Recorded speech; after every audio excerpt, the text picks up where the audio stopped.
nombre de Dios y de la patria se abre la sesión.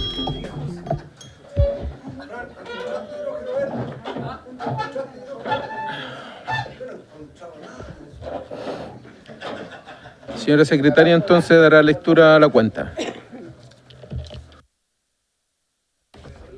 Voy a dar cuenta de los reemplazos para esta sesión. La diputada Yael Llomas por el diputado Jaime Sáez, la diputada Camila Roja por el diputado don Andrés Giordano y el diputado Felipe Donoso es reemplazado por la diputada señora Marta Bravo. ¿Ya no? ¿En la tarde no? ¿En la mañana solo? Perfecto. Y la excusa del ministro de Hacienda está fuera del país. En su representación asiste don Pablo Jorquera, jefe del subdepartamento de estudios de la Dirección de Presupuesto, y el ministro del Trabajo, si está presente, debe estar por entrar. Sí.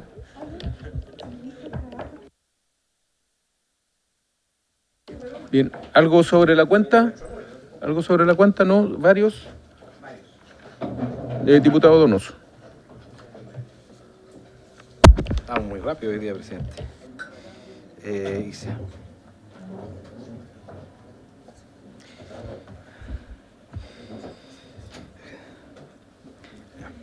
Presidente, quisiera solicitar el acuerdo de la comisión para enviar un oficio a Hacienda para que informe los criterios de los bonos y cómo se justifican en el caso de la DIPRES, que esto ha sido noticia en los últimos días, por los millonarios bonos. Más allá de hacer la crítica al monto, me gustaría que se justifique su razón, porque no necesariamente van a ser, van a estar mal los bonos, pero sí tienen que tener una justificación suficiente para que no tengamos complicaciones. Bueno. Muy bien, ¿acuerdo? Dele. Sí. Diputada Rojas. Y de ahí diputado Romero.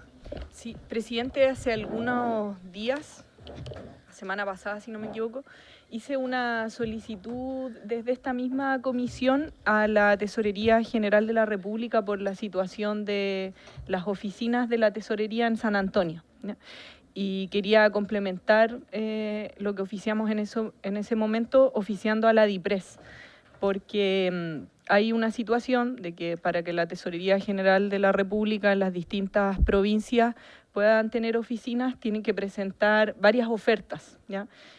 Lo que tiene lógica en el sentido de poder analizar, pero yo quisiera que pudieran tener especial consideración en aquellos lugares en donde es muy difícil tener oferta de oficinas, porque me mencionaban no solo el caso de San Antonio, sino de varias comunas más en donde es muy difícil poder tener más de una oferta, ¿ya? Quizás dos ya genera una dificultad. Entonces quisiera que pudieran tener esa consideración desde la DIPRES con estos lugares. Evidentemente es algo que se puede justificar, porque cuando no hay oferta inmobiliaria es algo que se sabe en las distintas comunas. Entonces quiero hacer esa solicitud específica. Complementar el oficio entonces que habíamos hecho anteriormente, ¿ya? ¿De acuerdo? Sí. Diputado Romero. Gracias, presidente. Bueno, saludar a todos los invitados. Presidente, mire, yo no tengo nada en contra del asesor del Ministerio de Hacienda, don Pablo Jorquera, pero sabe que se está haciendo costumbre que no venga nadie del Ministerio de Hacienda que tenga autoridad política. Entonces, está invitado el ministro, no está en Chile, vendrá la subsecretaria. Pero ya no es la primera vez que viene un asesor del Ministerio, y en esta Comisión de Hacienda yo no sé si se usa eso o es porque está terminando el periodo y se va, no tengo idea, pero yo le pido, presidente, que mientras estemos en el Congreso y esté esta Comisión de Hacienda funcional, no podemos relajar las normas. Yo no lo había visto antes, si es costumbre me retracto, pero me da la sensación de que en proyectos importantes como estos viene algún ministro o un subsecretario, pero no siempre el asesor. Lo entiendo una vez, pero esto está siendo costumbre, presidente. Gracias. Muy bien. Lo vamos a hacer saber, pero viene por la DIPRES, ¿cierto? Por la Dirección de Presupuesto. No sé si... Ya. Diputado... Pero lo vamos a hacer saber, diputado. Diputado von Bühlenbrock.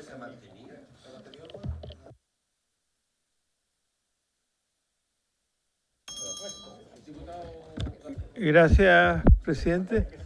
Sí, bueno, quiero reforzar lo que ha dicho mi colega Romero, en el sentido que normalmente siempre está el presidente en esta comisión, está la autoridad, digámoslo, el ministro de Hacienda, y en ese sentido el ministro Marcel siempre estuvo, a pesar de todo, el trabajo que le tocó hacer en paralelo, a veces en el Senado y a veces aquí en la Cámara de Diputados, pero estaba presente, incluso con sus asesores. Esto, por supuesto, no tiene nada que ver con los asesores que están ahí en este momento acá, o sea, no es un problema de ustedes, digamos, es un problema de sus jefes, así que, pero son los jefes de ustedes los que ganan el bono, no ustedes, digamos. Pero bueno, el tema, digamos, es que no nos relajemos.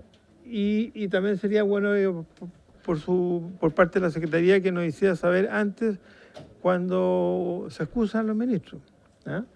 Y no encontrarnos una sorpresa, digamos. O sea, yo creo que la Comisión de Hacienda es una de las comisiones más importantes de la Cámara de Diputados y del Senado en cuanto al trabajo y en cuanto a las labores que le toca.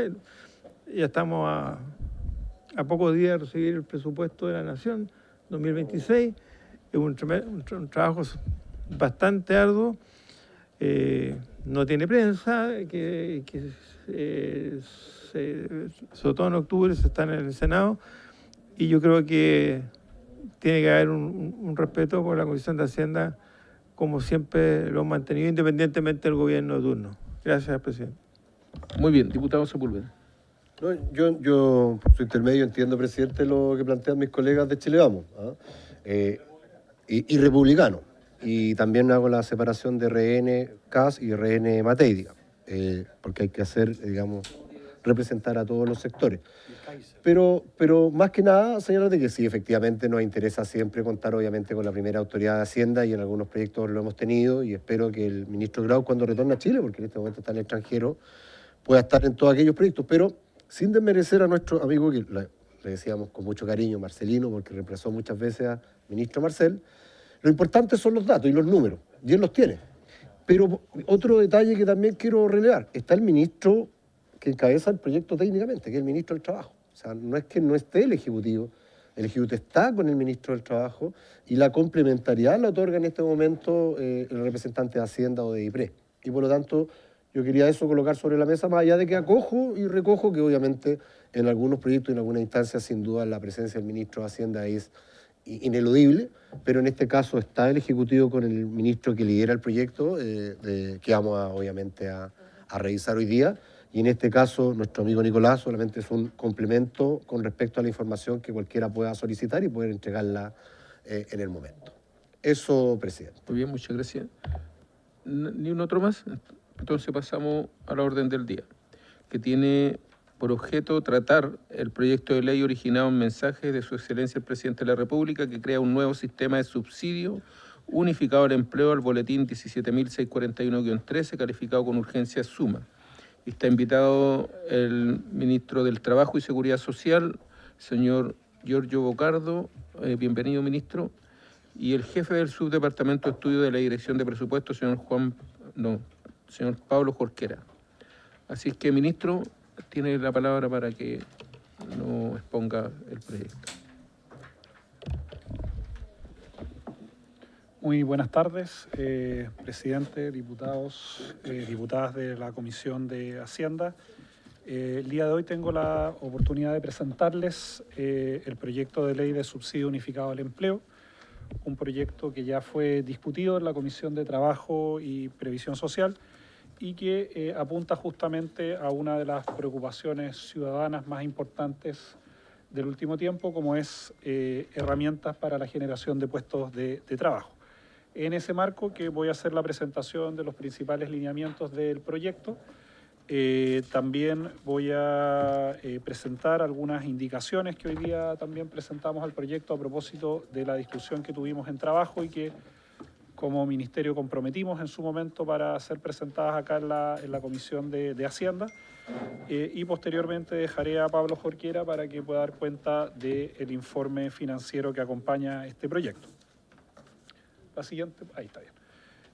Bueno, como les decía, este es un proyecto de ley que busca dotar a la política de empleo chilena de una herramienta efectiva y flexible para dos objetivos. Por un lado, incentivar la contratación y por otro, asegurar que grupos que hoy día están teniendo más dificultades para emplearse tengan más estímulos para participar del mercado laboral.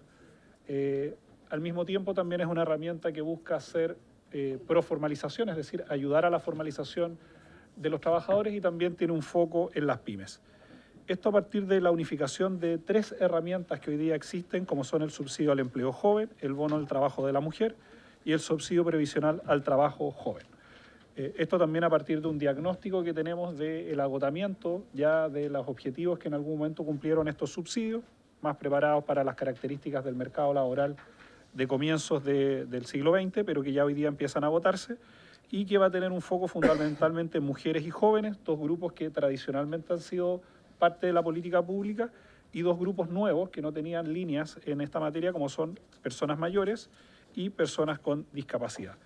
Siempre poniendo el foco fundamentalmente en no tener experiencia laboral o personas que por alguna razón llevan mucho tiempo desempleadas, que también es un fenómeno que distintos informes dan cuenta como un fenómeno en el mercado laboral.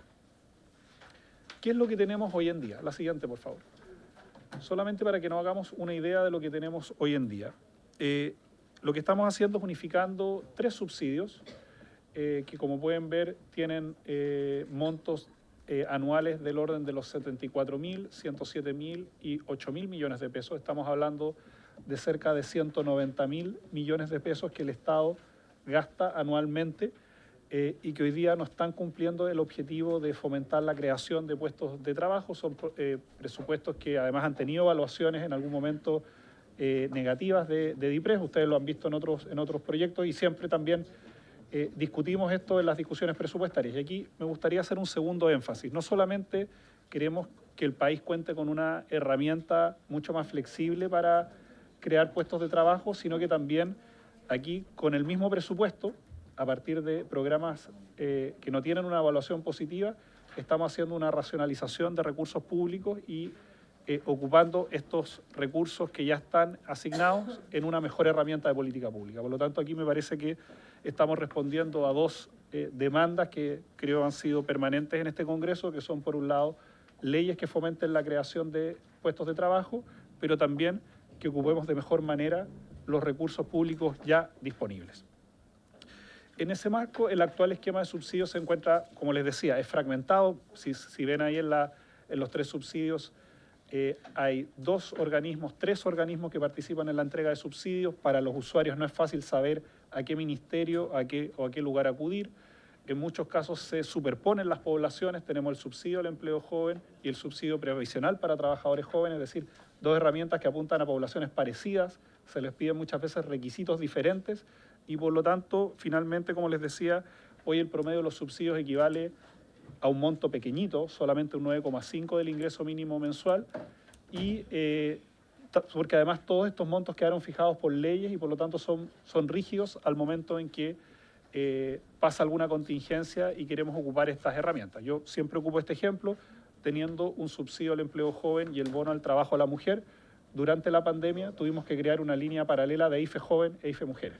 Y estas 2 herramientas no las pudimos utilizar para una contingencia tan relevante como la pandemia u otras emergencias laborales que hemos tenido. La siguiente.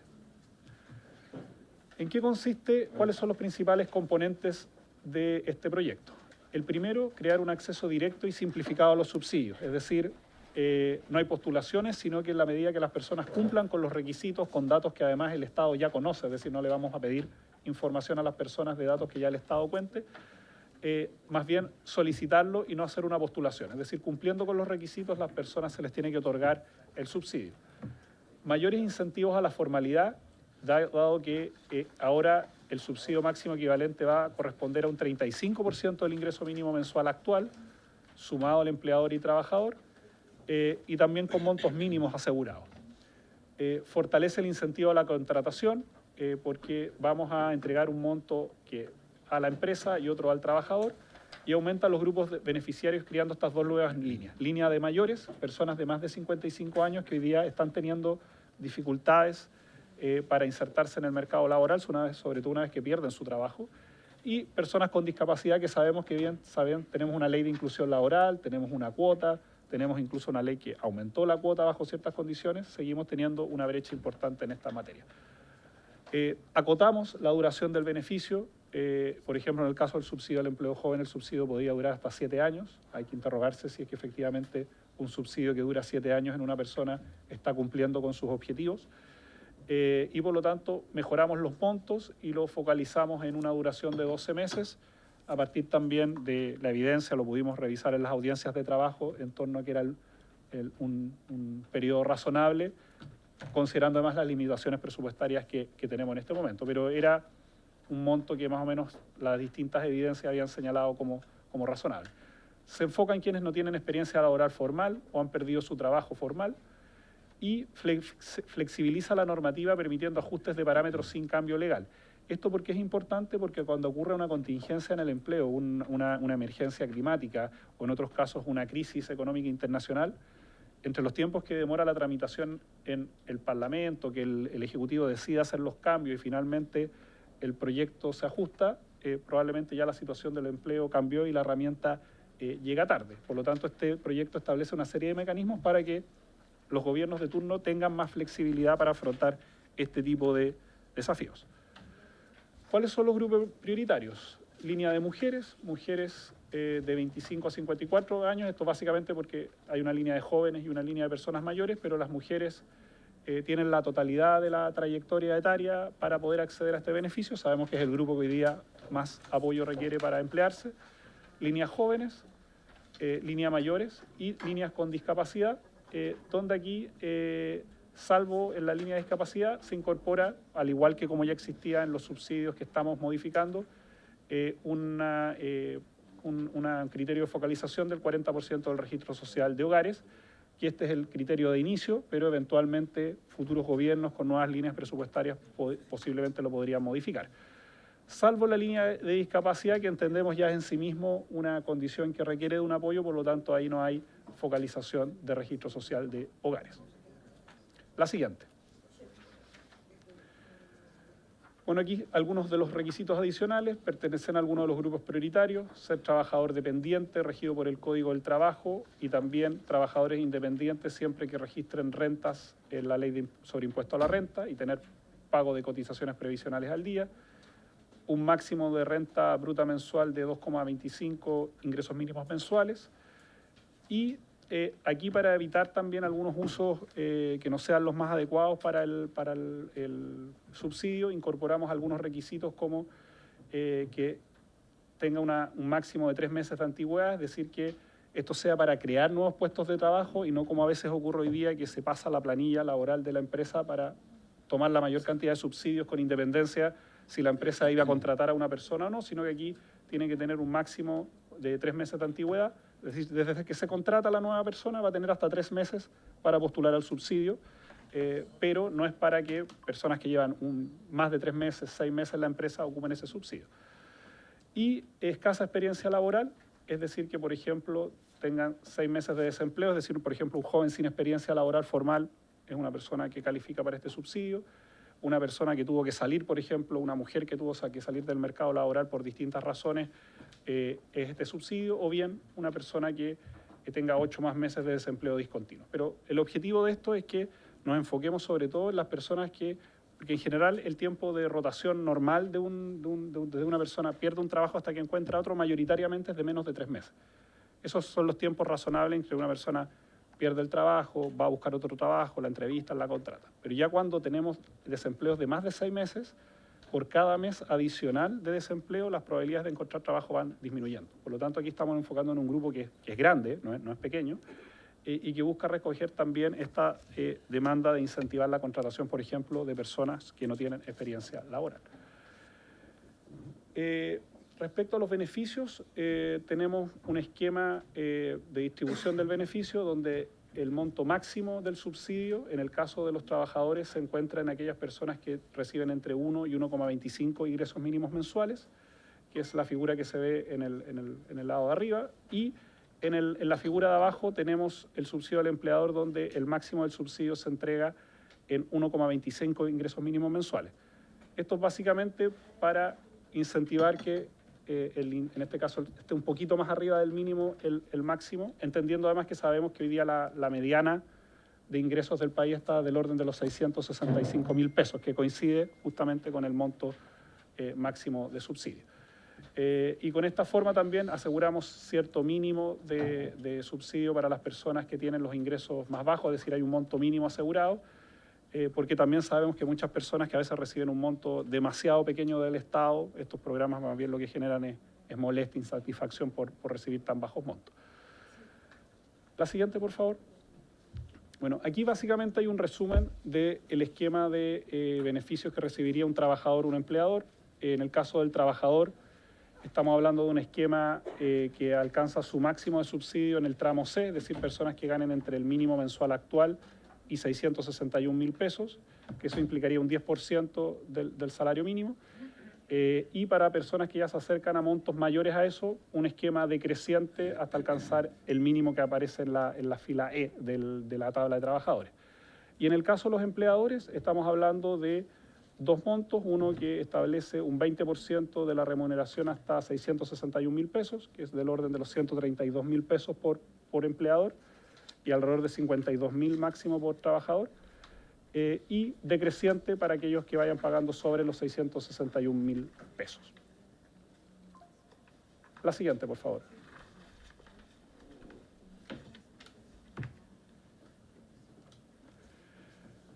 Algunas cuestiones que nos parecía importante precisar.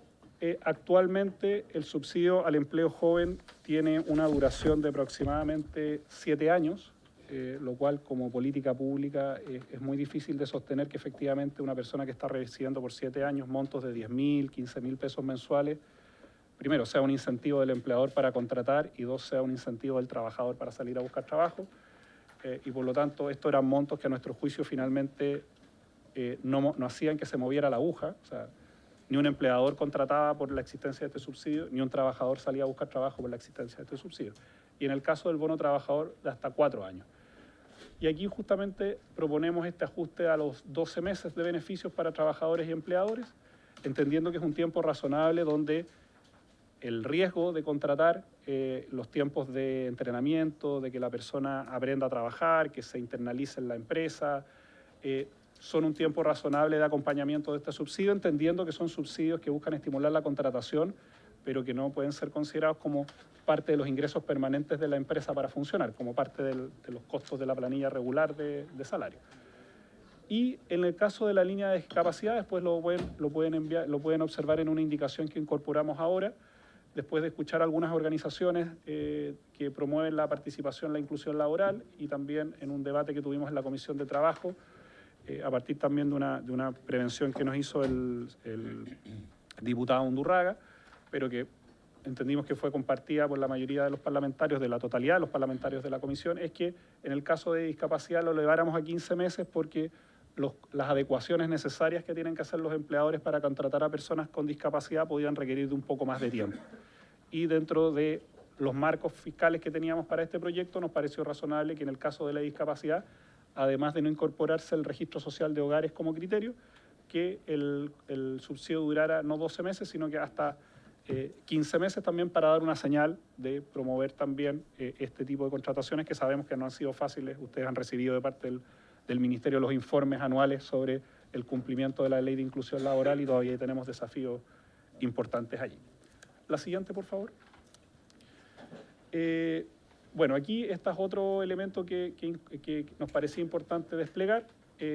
También la idea de este subsidio es que sea un incentivo a la retención laboral, es decir, no que las empresas contraten el primer mes y después esas personas sean inmediatamente despedidas, pero lo que nos pareció importante a partir de un esquema que tiene un esquema de pagos pro pyme, es decir, que si bien es un subsidio al que todos los trabajadores pueden postular cumpliendo los requisitos y las empresas pueden acceder a él cumpliendo los requisitos, nos pareció razonable colocar un límite máximo de subsidios de concesiones a la empresa, es decir, por un máximo de 200 subsidios. Cabe señalar que el trabajador 201 de la empresa de gran tamaño va a poder postular al subsidio, pero le ponemos un límite a los subsidios a nivel de las empresas para que esto tenga un foco pro pymes. Y este umbral está diseñado justamente para fomentar también los grupos que hoy día tienen más dificultades para contratar, pero entendiendo que tampoco podemos discriminar a los trabajadores que se emplean en las empresas de gran tamaño y que son las que por volumen tienden a generar una parte importante de los nuevos empleos. Sin embargo, el esquema de pago de subsidios a las empresas, en el caso de las empresas grandes, en la primera cuota del subsidio se entrega en el mes 4 con el objetivo de incentivar la retención laboral, y en el caso de las empresas de menor tamaño, desde el primer mes se empieza a incorporar el subsidio y ya en el mes 3 en adelante reciben todas las cuotas pertinentes. La siguiente, por favor. Un elemento que es bien importante y que tiene que ver con el diagnóstico, no solamente que ha hecho DIPRES en las evaluaciones de estos esquemas de subsidios, sino que también de la propia experiencia de la pandemia, tanto en el gobierno del presidente Piñera como en el actual gobierno, y también de las emergencias que hemos tenido por inundaciones, incendios, el cierre de Huachipato, entre otras, es que el esquema de subsidios laborales que está fijado por ley, los montos, absolutamente todos los parámetros de los subsidios laborales están definidos por ley, requieren de un esquema más flexible que le permita al gobierno de turno tener herramientas que a través de decretos ministeriales de trabajo y hacienda, y siempre obviamente teniendo disponibilidad presupuestaria, se puedan modificar parámetros como por ejemplo el registro social de hogares, o en algún momento, hoy día, ¿por qué? Por ejemplo, tenemos más el foco puesto en el monto en las empresas, porque hoy día la gran dificultad en el mercado laboral es de que se creen nuevos puestos de trabajo, por lo tanto requerimos de un incentivo que las empresas para que contraten. En la pandemia, por ejemplo, el problema que teníamos es que las personas no salían a buscar trabajo. Entonces ahí el foco había que ponerlo en los trabajadores. Bueno, esas contingencias van a cambiar muchas veces a lo largo del tiempo. Por lo tanto, si en algún momento un gobierno quiere fomentar más la participación o la contratación, la idea es que pueda mover estos parámetros para efectivamente poder intervenir en la situación en el momento propicio y no esperar meses muchas veces para poder intervenir. Y también puede hacer ajustes al registro social de hogares o eventualmente cuando alguna región, esto lo conversamos mucho con los distintos diputados, cuando alguna región tiene alguna contingencia en materia de desempleo, alcanza cifras que, por ejemplo, son muy superiores al resto del país, o tiene una tasa de informalidad más desatada, etcétera, que el propio ley permita que el gobierno decida, bueno, vamos a abrir una línea región X o vamos a abrir una línea sector productivo X. Por ejemplo, hoy día la construcción, si uno ve de todos los grupos que hoy día, es la construcción la que ha tenido más dificultades para recuperar puestos de trabajo. De hecho, el grueso del problema hoy día está concentrado en construcción. Entonces, por ejemplo, uno podría pensar en líneas específicas en el tiempo. Entonces, la idea es que esta sea una norma mucho más flexible y que los gobiernos puedan ocuparla dependiendo de las distintas contingencias laborales. La siguiente, por favor.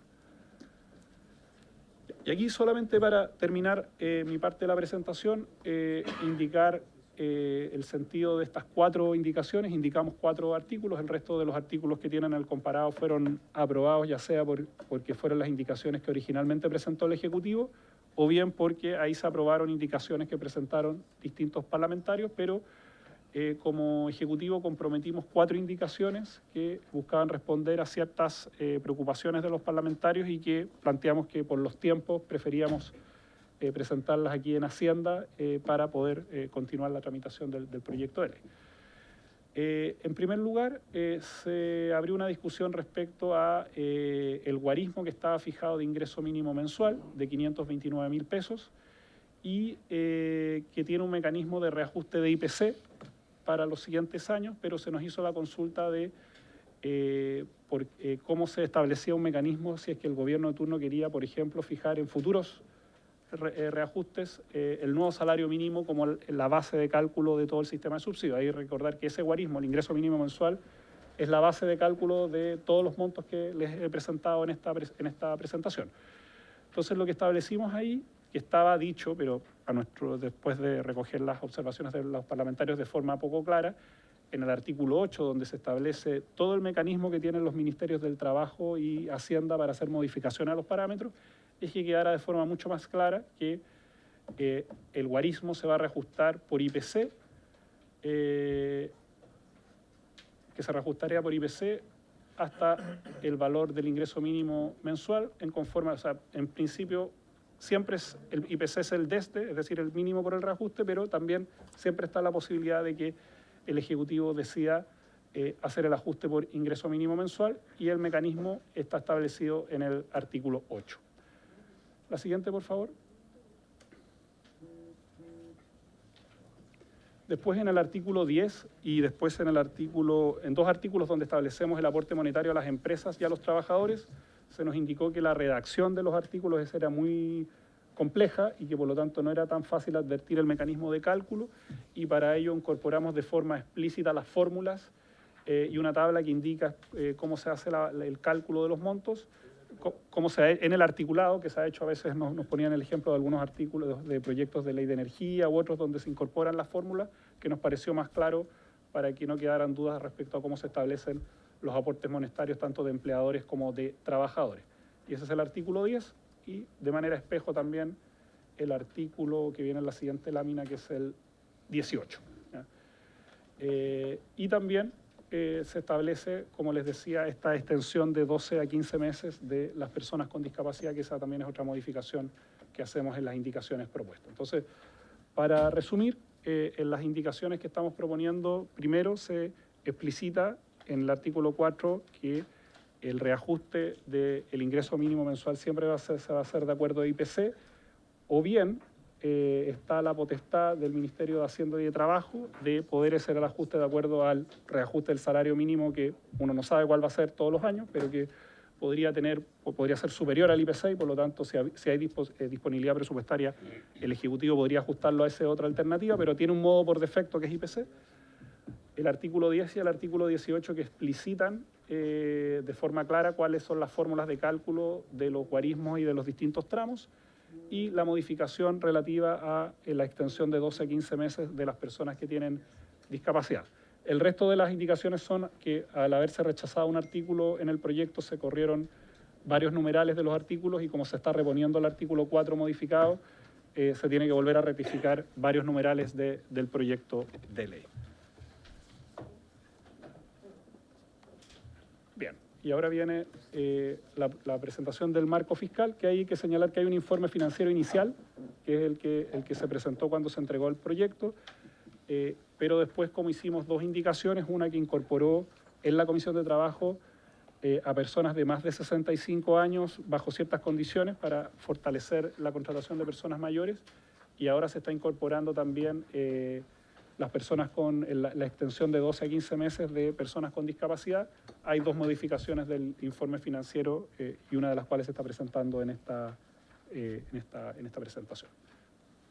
Eso, presidente, si lo tiene bien para que pueda continuar. Sí, Pablo. don Pablo.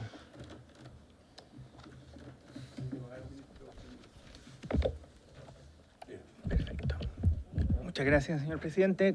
Quisiera continuar la presentación del ministro, remarcando el primer punto que ahí está señalado. Este proyecto nosotros lo enmarcamos dentro de las acciones correctivas que presentamos como aquellos que ordenan, contienen y mejoran la calidad del gasto público. Esto efectivamente lo que nosotros estamos haciendo es entender de las evaluaciones que se han hecho previamente que este gasto se podría realizar de una mejor manera. El problema de la inserción laboral y la formalización de jóvenes y mujeres es un problema que se mantiene. Por tanto, frente a una mala evaluación, lo que nosotros podemos hacer no es eliminar el programa, sino más bien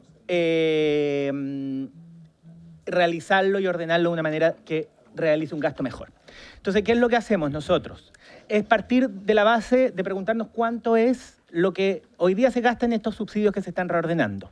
Y ahí en la primera tabla se observa que actualmente en régimen del presupuesto, entre el subsidio de empleo de la mujer, el subsidio de empleo joven y el subsidio previsional a los trabajadores jóvenes, hay 190.000 millones de pesos disponibles para ser gastados de una mejor manera.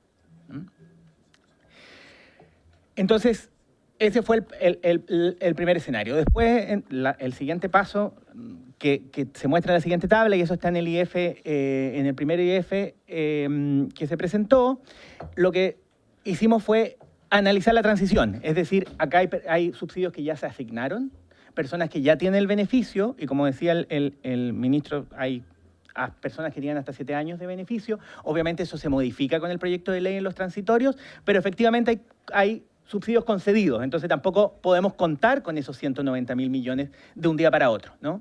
Entonces, ¿qué es lo que hicimos ahí? Decir, bueno, si el proyecto se aprobara hoy, tenemos el presupuesto base, pero a eso hay que descontar los compromisos que ya se han establecido. Entonces, para 2025 hay un presupuesto de 190.000, pero hay lo mismo en compromisos ya adquiridos.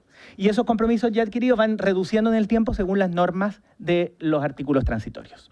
Entonces, eso es lo que da lugar a la disponibilidad de financiamiento, por decirlo de alguna manera, para este nuevo subsidio. Entonces, en la siguiente lámina se puede observar los supuestos que hicimos para el cálculo de este nuevo subsidio. Y esto, si bien es bastante estándar, y ya lo hemos conversado acá para otros proyectos, queríamos mostrarlo nuevamente. Lo que hicimos fue un pequeño modelo observando con los datos del seguro de cesantía entre 2021 y 2024, cuántas personas hubieran cumplido los requisitos del nuevo subsidio que se está proponiendo con este proyecto de ley, ¿no? Entonces, efectivamente, tuvimos que hacer algunos supuestos con el registro social de hogares, algunos supuestos respecto de la densidad de cotizaciones, porque hay un requisito de no tener muchas cotizaciones para priorizar a las personas que se insertan en el mercado laboral. Entonces, eso es posible observarlo en la realidad con las bases de datos del Seguro de Cesantía en junio de 2022. Y luego lo que hicimos fue, bueno, ajustarlo en función del crecimiento de los salarios y de la masa salarial a la fecha de hoy día, ¿no? El último punto es el supuesto más fuerte, que es cuál es la tasa de postulación, ¿no? Y de eso depende efectivamente el costo final. Nuevamente nosotros quisimos hacer supuestos alentadores y que no nos restrinjan, que no dificulten la gestión fiscal de los próximos años. Entonces, supusimos que hay una tasa de postulación de quienes cumplen los requisitos de 75% para trabajadores y de 30% y de 30% de que lo hacen en duplas, entre trabajadores y empleadores. Eso más o menos está en línea con las tasas actuales, ¿ya? Un poco crecidas porque entendemos que este beneficio, esta propuesta que estamos haciendo de subsidio unificado es mejor, por tanto, atraería mayor demanda. Entonces, observando los datos reales y haciendo este supuesto de tasa de uso, en la siguiente lámina se puede observar, bueno, está ahí un poco, se nos corrió la tipografía, así que quizás no se observa en la tabla, pero lo pueden ver en los informes financieros o en la impresión. ¿Qué hicimos? Ese es el costo de este proyecto de ley. Y ahí tenemos entonces las personas que se traspasan al nuevo sistema, es la primera línea. Los 5.500 y 2.000 son las personas que hoy día tienen beneficio y se pasarían al nuevo sistema. Y luego en las siguientes líneas son los nuevos beneficiarios, y ahí para que sea más clara la lectura, los separamos por informe financiero. Entonces, en el informe financiero 171 se observan los nuevos beneficiarios estimados con el modelo para el 2026, 2027 y el régimen. Luego, en la tercera línea está qué es lo que hicimos cuando agregamos que pudieran participar de este subsidio los mayores de 65, se agregan los costos un poco. Y en la cuarta línea es la indicación que estamos presentando hoy día, el informe financiero 273, que es qué pasa si otorgamos 3 meses más a las personas con discapacidad. Y eso nos da un costo de 105 el primer año, 182 y 188 en régimen, que es muy cercano a lo que se acuerdan que dijimos, que es la disponibilidad de financiamiento de los subsidios actuales, que es 190.500 millones. Entonces, en la última diapositiva simplemente está el resumen de cómo se ve esto en el tiempo. Los compromisos ya adquiridos y los costos de este nuevo sistema. Y se ve cómo eso va empalmando para... con un objetivo que es no gastar significativamente mucho más, sino es lo que hoy día gastamos en subsidios, realizarlo de una mejor manera, con un mayor impacto en la población beneficiaria, que son principalmente jóvenes y mujeres. Muchas gracias. Diputado Bianchi, diputado Sauerbaum, diputado Donoso. Bien. Diputado Naranjo. Gracias, presidente. Agradecer ambas presentaciones. Ayer, no sé si fue en algún rato de la discusión en esta misma comisión, hablábamos de la automatización como uno de los factores que se dijo en estos últimos días que era el factor de desempleo, así como lo fue el incremento del salario mínimo, como las 40 horas, Pero había un punto que yo hice referencia, presidente, de la automatización, y este proyecto a mí me responde absolutamente en esa línea. Me responde en la línea de tratar de encontrar incentivos para el trabajo humano. Ahora, hay una situación sí que quiero hacer presente al ministro acá presente, que ojalá esto tenga una focalización en las MIPYMES, en las pymes. Porque estos beneficios por lo general terminan además obteniéndolo empresas medianas y grandes, que está bien.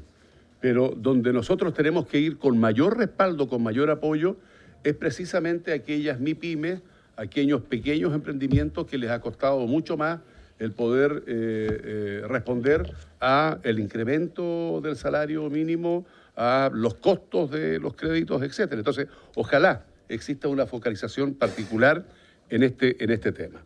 Una tercera reflexión es que Magallanes tiene un instrumento desde hace muchos años, que es el 889, que es un incentivo a la contratación de mano de obra que ha andado muy bien, y que ese incentivo es de un retorno para el empleador del orden del 18,7%.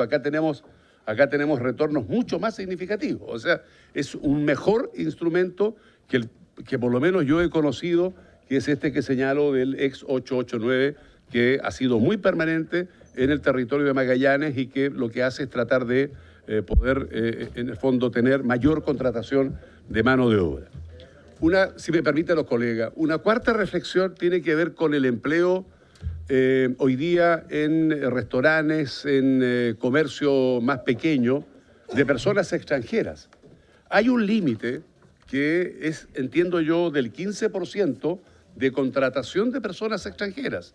Y esto está superado por lejos por muchas áreas económicas. Y ahí también hay un abuso, porque además se contrata a personas que están de manera informal dentro del territorio, y esta situación yo siento que, si bien se ha advertido, no ha tenido la debida fiscalización y hay un abuso en otros sectores, donde se contrata, es cosa de ir a cualquier pueblo interior y uno ve que hay una mano de obra extranjera importante en el agro, donde probablemente haya informalidad, donde probablemente estén pagando muy por debajo. Entonces, esa situación también requiere y me valgo de este proyecto para que pueda, no sé, de alguna manera fiscalizarse, porque yo he visto en los últimos 4 o 5 años fácilmente un incremento significativo de esa contratación de mano de obra extranjera.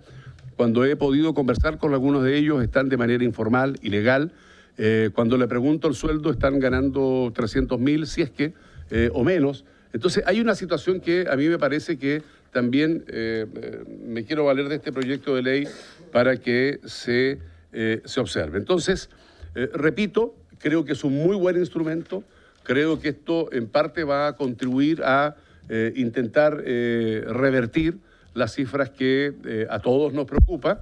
Es un incentivo mucho mayor que el que tienen otros instrumentos de contratación de mano de obra, y apunta en parte a tratar de contener en algo lo que están haciendo las empresas medianas y grandes, que es la automatización, que efectivamente se ha incrementado con el perjuicio que hemos conocido fundamentalmente en estas áreas, personas de 50 años o más, que una vez que pierden el empleo, ya sea mujeres u hombres, son las personas que probablemente en ese segmento, o adultos mayores, son las personas que más resienten la situación laboral a esa edad. Así que yo felicito el proyecto, presidente, por su intermedio al ministro, y responde absolutamente a una solución que ojalá esté focalizada en los pequeños emprendimientos, en las MIPYMES y en las pymes, que es donde más se requiere encontrar instrumentos que de alguna manera contribuyan a que esa pyme funcione, dada todas las otras situaciones que deben cumplir en materia legal. Ya, vamos a hacer una excepción con el diputado Romero para que lo tenga. Sí, presidente, se lo agradezco. Lo que pasa es que hay algo que dijo el diputado Bianchi por su intermedio, que él dice, en el fondo, poner foco en las pymes, y habla de la preocupación por la automatización. Hasta donde yo entiendo, tal vez, para poder aclararlo, los que más automatizan son las grandes empresas. Por lo tanto, si yo quisiera a lo mejor contrarrestar ese efecto de la automatización, tal vez debería considerar en aquellas empresas que son más susceptibles de automatizar. No sé si será así lo que quiso decir un poco el diputado, porque lo que él dice es foco muy en la pyme, perfecto.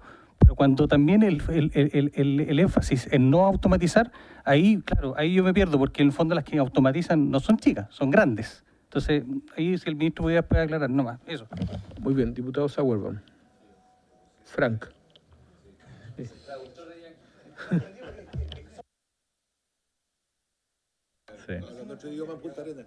Gracias, presidente.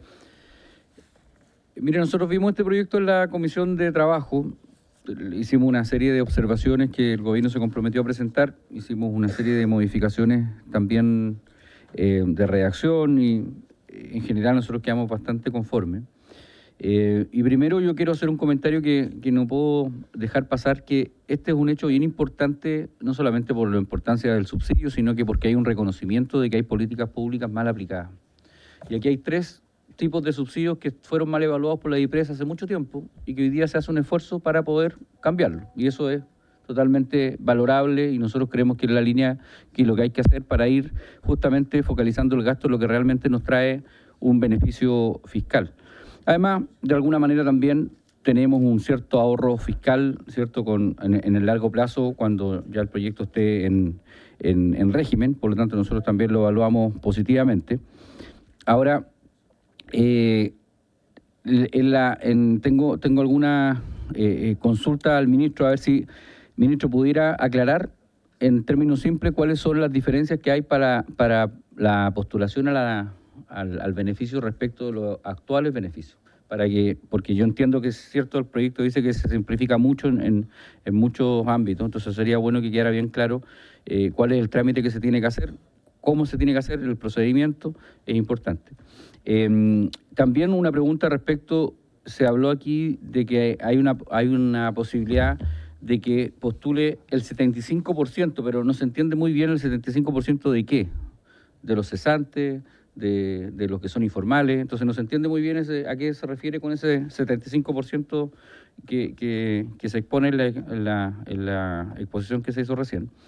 Y también respecto de cuántos serían los beneficiados con el número, porque aquí vamos, ¿cierto?, cuánto cuesta, cuál es el costo financiero, pero el número, ¿cuánto sería? Hoy día tenemos casi 920.000 cesantes y tenemos 2,5 millones de personas que trabajan sin contrato en la informalidad, entonces tenemos casi 4 millones de personas que pudieran ser eventualmente beneficiados con esto. Entonces, lo importante es saber con esta plata hasta dónde llegamos, cuántos beneficiarios pudieran ser eventualmente. Y lo último, ministro, que le quiero pedir, por su intermedio, presidente, es que cuando se apruebe este proyecto, ministro, le pedimos encarecidamente que se promulgue la ley a la brevedad. Porque lo que no puede pasar es lo que pasó con permisología, que hasta el día de hoy estamos pidiendo que se promulgue. Es increíble que lo aprobemos hace varios meses, los diputados del gobierno lo mandaron al Tribunal Constitucional y hasta el día de hoy estamos esperando que se promulgue. Entonces, este proyecto estamos todos de acuerdo. Yo quiero, ojalá que los colegas aquí del gobierno lo voten a favor y después en la sala lo voten a favor y no terminemos en el Tribunal Constitucional de nuevo. Yo no tengo ningún problema, nosotros ya lo revisamos, así que, como le digo, ministro, le pedimos sí, que si hay una decisión política de llevarlo adelante, la cumplamos y llevemos adelante el proyecto promulgándolo a la brevedad. Gracias, presidente.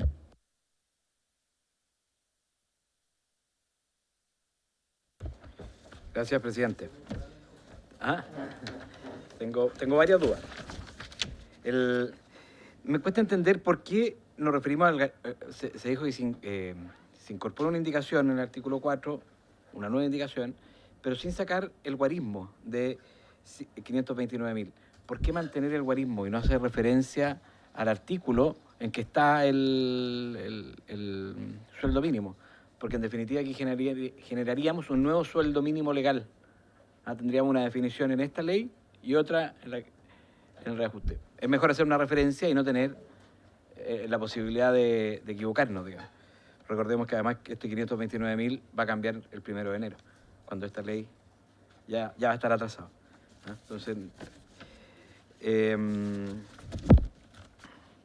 no me quedó tan claro el por qué a las pymes comenzamos pagándole menos del subsidio, 50%, 75%, la tercera cuota completa y el cuarto mes, las fracciones de los 2 meses que no se había pagado, y en el caso de las grandes lo puedo entender, pero no sé por qué hacer esa retención. No sé si incentiva efectivamente un buen uso, no lo veo tan así. El ingreso mínimo.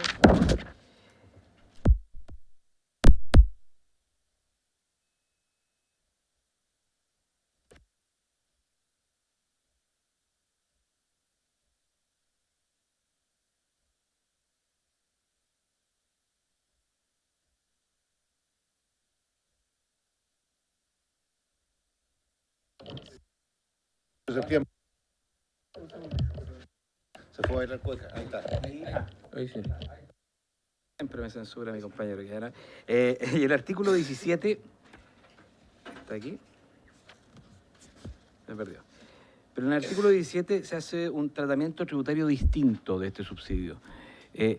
Cambia a lo que normalmente se hacía. Quiero entender el por qué. Se incorpora un inciso en el número... No, el artículo 17, pero modifica el 17, el número para que lo pueda buscar mejor el ministro. Página 14. Página 14 al comparado, ministro. Para que se pueda entender. Y si este subsidio también subsidia las cotizaciones previsionales correspondientes, la proporción, o eso es cargo del empleador.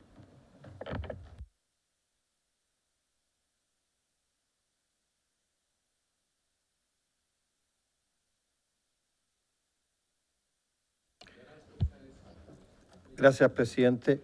Una consulta, no sé si no estuve atento, pero mi preocupación es la siguiente. ¿Cuántos trabajadores puede simultáneamente un empleador contratar con este subsidio? ¿Y acaso hay una diferencia si yo soy pyme, mediano, pequeño, si puedo contratar más, menos, o no hay diferencia? Y segundo, ¿cuántas veces como empleador yo me puedo acoger a este subsidio? No sé si no estuve atento, pero eso. Muchas gracias, presidente. Suscribo las inquietudes que se han planteado. Por lo tanto, lo que pretendo en esta intervención es felicitar al ministro por este trabajo. Yo creo que esto es algo que se pudo haber hecho mucho antes, porque creo que es un proyecto de ley que ha contado en su tramitación en la Comisión de Trabajo con un respaldo bastante transversal. Además, la misma comisión ha podido mejorar el proyecto, como decían en sus intervenciones otros diputados antes, y creo que es una señal clara de la búsqueda de optimizar el gasto público, buscar todos los niveles de eficiencia que se puedan y seguir entregando beneficios sociales de manera importante a nuestro país. Creo que cuando estamos en un contexto en el que muchos están pidiendo más recortes, los gobernadores, por otro lado, transversalmente están pidiendo que no se les quiten recursos, y pareciera ser que estamos en un contexto en el que cuesta ponernos de acuerdo respecto a cómo tiene que evolucionar la política fiscal en nuestro país. Este proyecto de ley no solo va en una dirección que es muy correcta en ese sentido, sino que además se hace cargo, efectivamente, y lo dijo el diputado Sauerbach antes, de una política pública que ya por casi una década tiene evaluaciones que son, si no negativas, a lo menos lo cuestionan, y por lo tanto creo que estamos dando una señal bien contundente de preocupación, de ocupación más bien, por el problema laboral que estamos teniendo hoy día en nuestro país, y yo creo que proyectos como este pueden tener un impacto bien significativo en mejorar las cifras de empleo en nuestro país. Diputado Mellado, y de ahí diputado Santana. Gracias, presidente. Varias dudas. Una es, estos subsidios al empleo joven, bono de trabajo mujer, subsidio previsional del trabajo joven, eran los que estaban mal evaluados. Incluso el Instituto de Libertad y Desarrollo sacó que hay 23.000 millones de dólares, ¿cierto?, mal evaluados en la ejecución y mal ejecutados, digamos, en el año. ¿Esto cae dentro de eso? Primera pregunta. La segunda, dice acá que se crea un acceso directo y simplificado a los subsidios. No hay postulación.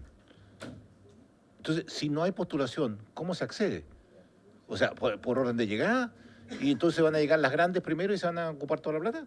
O sea, ahí hay un tema primario, digamos.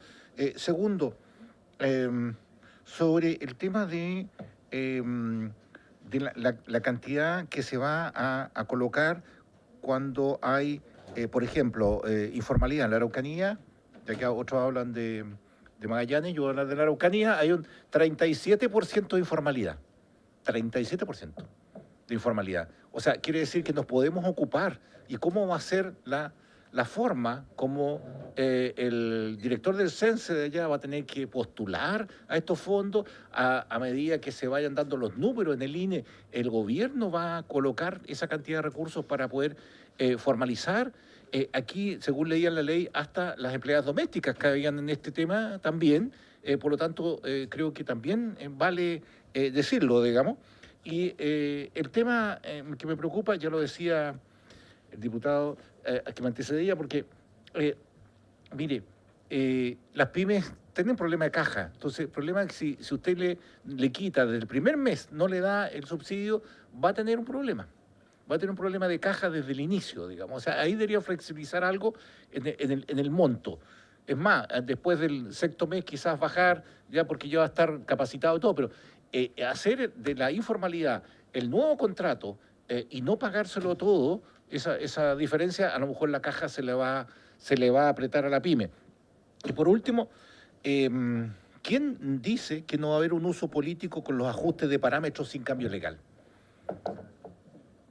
Claro, porque podemos colocar un cambio, o sea, la flexibilidad en la normativa, permitiendo ajustes de parámetros sin cambio legal. ¿Quién nos dice que no va a haber una mano política ahí, en el tema de CENSE en periodos electorales? Gracias, presidente.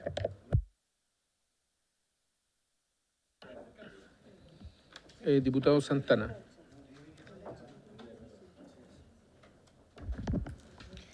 Gracias, presidente. Bueno, solo valorar, digamos, el que estemos ya a puertas de votar esta iniciativa. Lo hicimos, como lo señalaba el diputado Sauerbaum, en la Comisión de Trabajo. Y ante esto yo tenía solamente dos comentarios. El primero de ellos es que la señora secretaria le entregó a cada uno de ustedes la explicación de una indicación que ingresamos, que modifica el artículo número 4, que es para propiciar que este beneficio precisamente vaya a las pequeñas, medianas empresas, principalmente a las micro, pequeñas y medianas empresas, y no a la empresa, y también acerca de del tipo de contrato que debiesen sostener estas instituciones con sus respectivos trabajadores, precisamente en el ánimo de darle cierto grado de estabilidad, al menos en el tono que siempre hemos defendido de las condiciones laborales, de a quién hay que beneficiar a través de este tipo de subsidios estatales. Nosotros quisimos ser coherentes en la indicación que estamos presentando y que modifica el artículo número 4, y ese es el motivo por el cual se le entregó una explicación acerca de lo mismo. Y lo segundo, que también tiene que ver con un artículo y una indicación que presentó el Ejecutivo, quería hacer una consulta relacionada con el artículo número 9, en donde se habla del subsidio a la empresa y se señala las empresas que contraten a personas trabajadoras que pertenezcan a los grupos establecidos en el artículo número 3 de la presente ley en aquellos casos que corresponda mientras se encuentre vigente la relación laboral y hasta por un plazo máximo de 12 meses. Eso fue lo que se aprobó en la Comisión de Trabajo. La indicación que presentó el Ejecutivo elimina la palabra máximo. Y yo entiendo que cuando se elimina la palabra máximo, tampoco hay un mínimo. Entonces quisiera saber cuál es la explicación del Ejecutivo para la modificación que se hizo en el artículo número 9.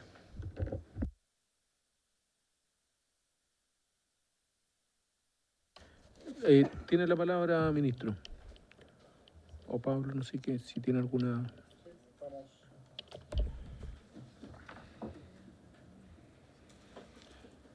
Bueno, primero que todo, agradecer las distintas preguntas, preocupaciones, entendiendo que este es un proyecto que es ampliamente valorado, y esperamos, a propósito de una observación que hacía el senador, el diputado Romero, respecto a el énfasis de avanzar en estos proyectos. Nosotros, este es un proyecto de suma urgencia. Nos interesaría que efectivamente se apruebe a la brevedad, porque tiene transitorios, tiene un mecanismo transitorio que tiene una complejidad, porque implica, por un lado, ir extinguiendo beneficios del antiguo sistema y después ir incorporando los nuevos, y por lo tanto, mientras antes esto pueda ser pueda empezar su proceso de transición mejor. Esto probablemente va a haber su pleno desarrollo ya en el segundo semestre del 2026, cuando ya empiezan a entrar los subsidios de manera mucho más fuerte. Por lo tanto, nos parece que esto tiene un sentido de urgencia y los costos de atrasarlo son altos, no para el gobierno, no para el Ministerio del Trabajo, sino que son altos para el país, en el sentido de que esta herramienta se va retrasando y son meses en que los empleadores podrían haber tomado decisiones de contratación que no toman. Y grupos que requieren insertarse en el mercado laboral que no se integran. Por lo tanto, para nosotros cada mes tiene un valor importante en materia de empleo, así que de parte del Ministerio y parte del Gobierno, toda la prontitud para que esta ley se promulgue inmediatamente después que haya sido aprobada, esperamos, por este Parlamento. Respecto a algunos comentarios que se hicieron respecto al tema de enfoque en las pymes. A ver, este es un proyecto de ley que busca incorporar varios incentivos y por lo tanto no hay es un proyecto que busca tener foco en las pymes, es un proyecto que busca poner foco en la formalización, es un proyecto de ley que busca poner foco en que ciertos grupos que hoy día tienen dificultades para insertarse en el mercado laboral sean contratados. Y por lo tanto no podemos, para que esos objetivos se cumplan de manera razonable y además considerando que aquí asumimos el desafío, que yo lo voy a volver a repetir, que es hacer una modernización muy importante de un sistema de subsidios laborales sin más gasto fiscal, lo cual comprenderán que es un desafío de política pública bien complejo. Aquí muchas veces discutimos sobre aumentos, recortes, pero a veces se discute menos sobre, bueno, cómo podemos ocupar de mucha mejor manera, y ahí, ante lo que se preguntaba el diputado Mellado, este paquete de subsidios es del orden de los $200 millones que estamos reestructurando. 190.000 millones de pesos, aproximadamente $200 millones en régimen. Entonces, ¿cómo combinamos todos estos elementos? Por un lado, poner este máximo de postulaciones del lado, porque este es un subsidio que pueden ocupar trabajadores y empleadores. Por lo tanto, podría ocurrir que una mujer, un joven sin experiencia, una persona con discapacidad, una persona de más de 55 años, buscara trabajo en una empresa de gran tamaño. No queremos discriminar que esa persona no sea contratada ahí y que el subsidio no ayuda a ese objetivo. Por otro lado, sabemos que hoy día muchas veces las grandes empresas tienen más capacidad para ocupar estos subsidios y por lo tanto le ponemos un tope de 200 postulaciones por empresa, pero el trabajador 201 va a poder seguir obteniendo el subsidio. No vamos, entre comillas, a sancionar a esa mujer, a ese joven, por ser contratado el 201 en la empresa, pero sí nos parece razonable de poner un tope de 200 a la empresa de gran tamaño, porque evidentemente una empresa que no se tiene 10.000, 20.000 trabajadores, pero también hay que decirlo, en términos, si bien las pymes son las que en el total emplean una mayor cantidad de personas, en términos de creación de nuevos puestos de trabajo, generalmente son las empresas de más tamaño las que lideran. Entonces, también tenemos que tener un incentivo para que la creación de puestos de trabajo netas, independiente de qué empresa las genere, también se mantenga en el tiempo. Además de eso, ante las preguntas que hicieron el diputado Donoso y el diputado Mellado, creo, efectivamente nosotros pusimos una restricción para incentivar la contratación, que hemos visto en algunos de estos subsidios, que muchas veces se contratan por el primer mes, se obtiene el subsidio y se despiden. Lo hemos visto, además nos ha tocado implementar el subsidio de incendios, de inundaciones, de huachipato. Entonces, ¿qué es lo que dijimos? Tiene que haber un incentivo a la retención laboral. En el caso de las grandes empresas es como claro, porque pusimos los 3 primeros meses no se reciben subsidios. Si ese trabajador llegó al mes 4, se le pagan los 4 meses y de ahí en adelante hasta el mes 12 opera el subsidio. En las empresas de menor tamaño no podíamos tener esa restricción porque iba a ser muy dura estar 3 meses sin esperar a recibir el subsidio, pero sí teníamos que poner un mínimo incentivo para que ese trabajador se retuviera algunos meses y por lo tanto lo ponemos de manera gradual, que es por decirlo, un pequeño incentivo a la retención, pero no con el mismo nivel de dureza, porque lo importante es que las personas, voy a poner un ejemplo, en el caso de la ley de inclusión laboral, pasa mucho que en la declaración de inicio de año se colocan los contratados, pero esos contratados en el mes 2, en el mes 3, en el mes 4 ya están fuera. Entonces dicen cumplimos en enero, pero después eso se va desgranando. Entonces, lo que les quiero transmitir es que haber sido estrictamente, o sea, si cerráramos solo esto para pymes, no cumplimos con el objetivo de que estos grupos con dificultades se puedan ir a emplear en una empresa de gran tamaño, pero le pusimos una restricción a las empresas de gran tamaño. Por otro lado, tiene un foco en las pymes, pero no puede ser exclusivamente para las pymes porque si no el incentivo de crear puestos de trabajo en general se restringe. No vamos a discriminar a un trabajador independiente de la empresa el tamaño de la empresa que lo contrató. Y también tenemos que tener un incentivo a la retención. Entonces, todos estos parámetros de ajuste intentamos conciliarlos además con esta meta que nos pusimos, que era ocupar el mismo presupuesto. ¿Por qué 12 meses? Dos razones. Por un lado, lo que señalaron las distintas audiencias de expertos, y esto lo cotejamos con distintos expertos que de manera bien transversal, la evidencia comparada hablaba de que algunos países tenían subsidios exitosos del orden de 6 meses, en algunos casos llegaban hasta 18 meses, por lo tanto esos eran como más o menos los parámetros razonables que la evidencia había arrojado. Una parte importante de la evidencia hablaba de 12 meses como un parámetro óptimo, y por lo tanto decidimos partir con ese parámetro, pero evidentemente también con la restricción presupuestaria nos permitía más o menos llegar a ese objetivo pero que tiene una diferencia importante con los subsidios anteriores, que es que, y aquí me permiten entregar un dato, que este efecto de 12 meses que pusimos permite lo siguiente: en el subsidio al empleo joven y al bono trabajo mujer, a propósito de un par de preguntas que se hicieron, el subsidio promedio al trabajador es de 21.000 pesos y para la empresa de 21.000 pesos. En cambio, con el nuevo subsidio al empleo, el subsidio a la empresa sube a 84.000 y el subsidio al trabajador a 37.000 promedio. Y montos máximos, el subsidio a los trabajadores pasa de 21.000 a 52.000 y en el caso de las empresas de 10.000 a 132.000. O sea, aquí estamos haciendo una diferencia muy significativa, pero ajustando parámetros para ir a buscar a las personas que hoy día tienen más dificultades y a partir de ese ajuste logramos que efectivamente las personas tengan un incentivo a contratar. Respecto a que si aquí se paga imposiciones o no, la verdad que es un monto que le llega directo a la empresa, que no se considera parte de las remuneraciones, sino que es un monto que le entregan a la empresa que ellos utilizan, y en el caso de los trabajadores no constituye parte también de la renta imponible. De ahí que hubiéramos tenido que hacer una indicación a propósito porque se abrió una discusión en la Comisión de Trabajo respecto a que por qué no podían declarar como parte de las remuneraciones este ingreso, pero como no es parte de la declaración, estaban en el fondo recibiendo un subsidio y a la vez lo iban a declarar como remuneración, lo cual no correspondía porque iban a recibir como una suerte de doble beneficio y nos parecía razonable que eso se mantuviera como tal, y mantenemos el esquema tributario que ya tenía el SEG y el BTM. Respecto a beneficiarios, algo que es bien importante, nosotros vamos a pasar en régimen a un universo de 650.000 personas, trabajadores beneficiados, para que hagamos una orden de magnitud de los 900.000, 890 y tantos mil desocupados, y a nivel de empleadores de 190.000 empresas que van a poder acceder a este beneficio.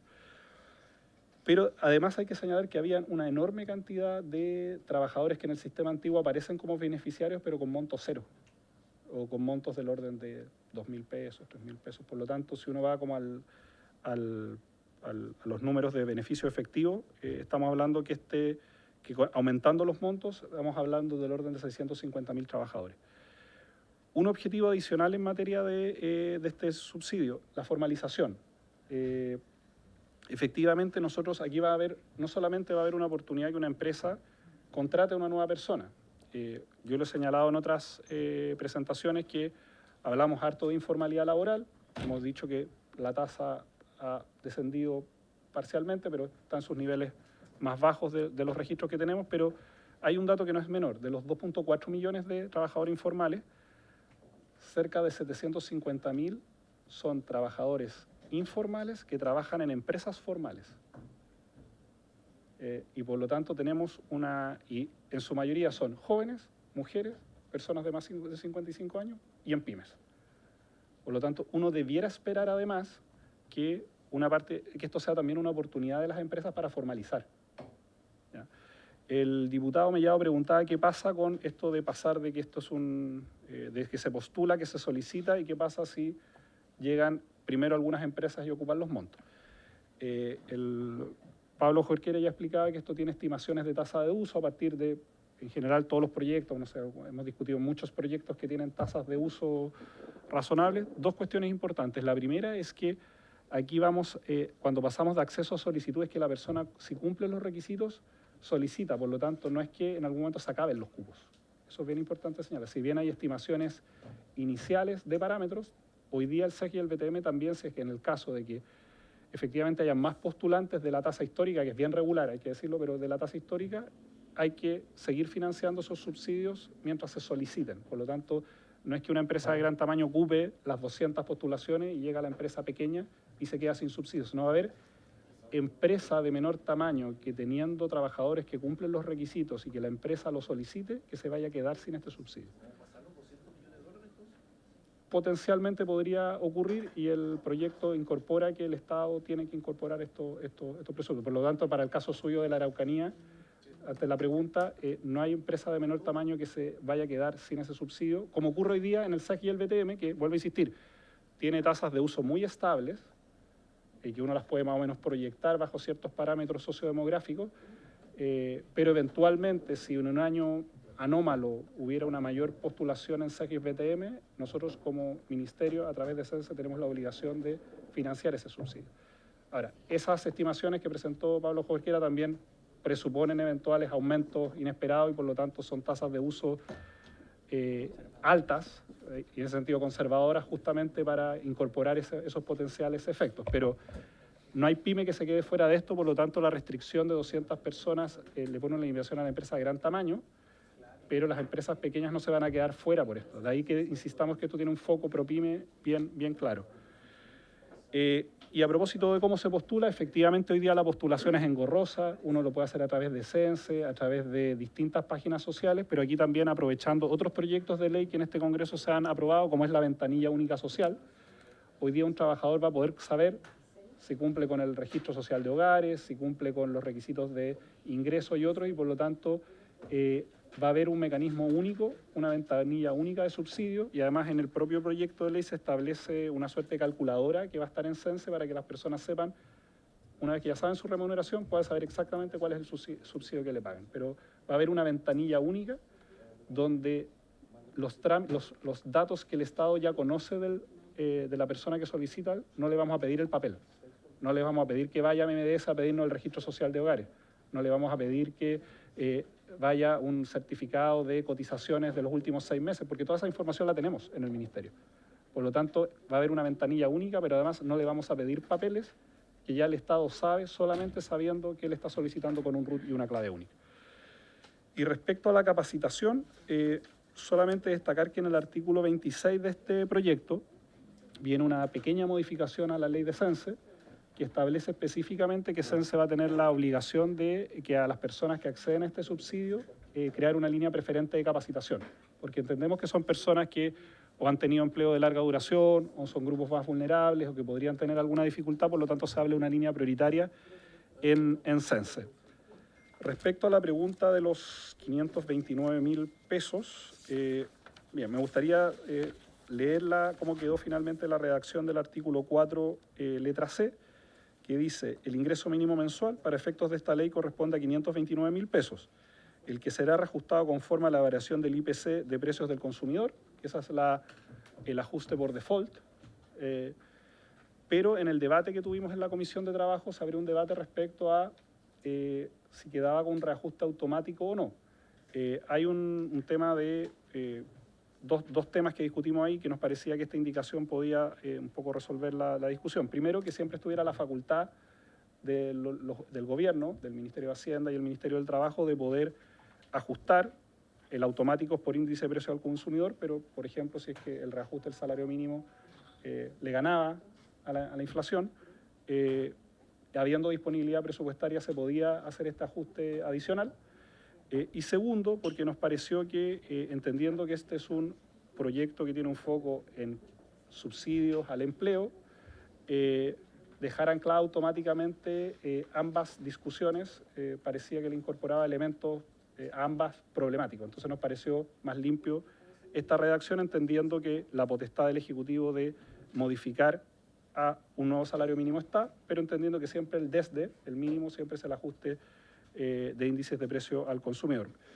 Y también hay que decirlo que, por lo menos para esta propuesta y el transitorio que se estaba considerando, con esos guarismos también podríamos alcanzar el objetivo de mantener el gasto en el marco fiscal que teníamos, que era mantener el presupuesto existente. De ahí que las evaluaciones futuras las podrán hacer los gobiernos en la medida que haya también disponibilidad presupuestaria, algo que el proyecto incorpora.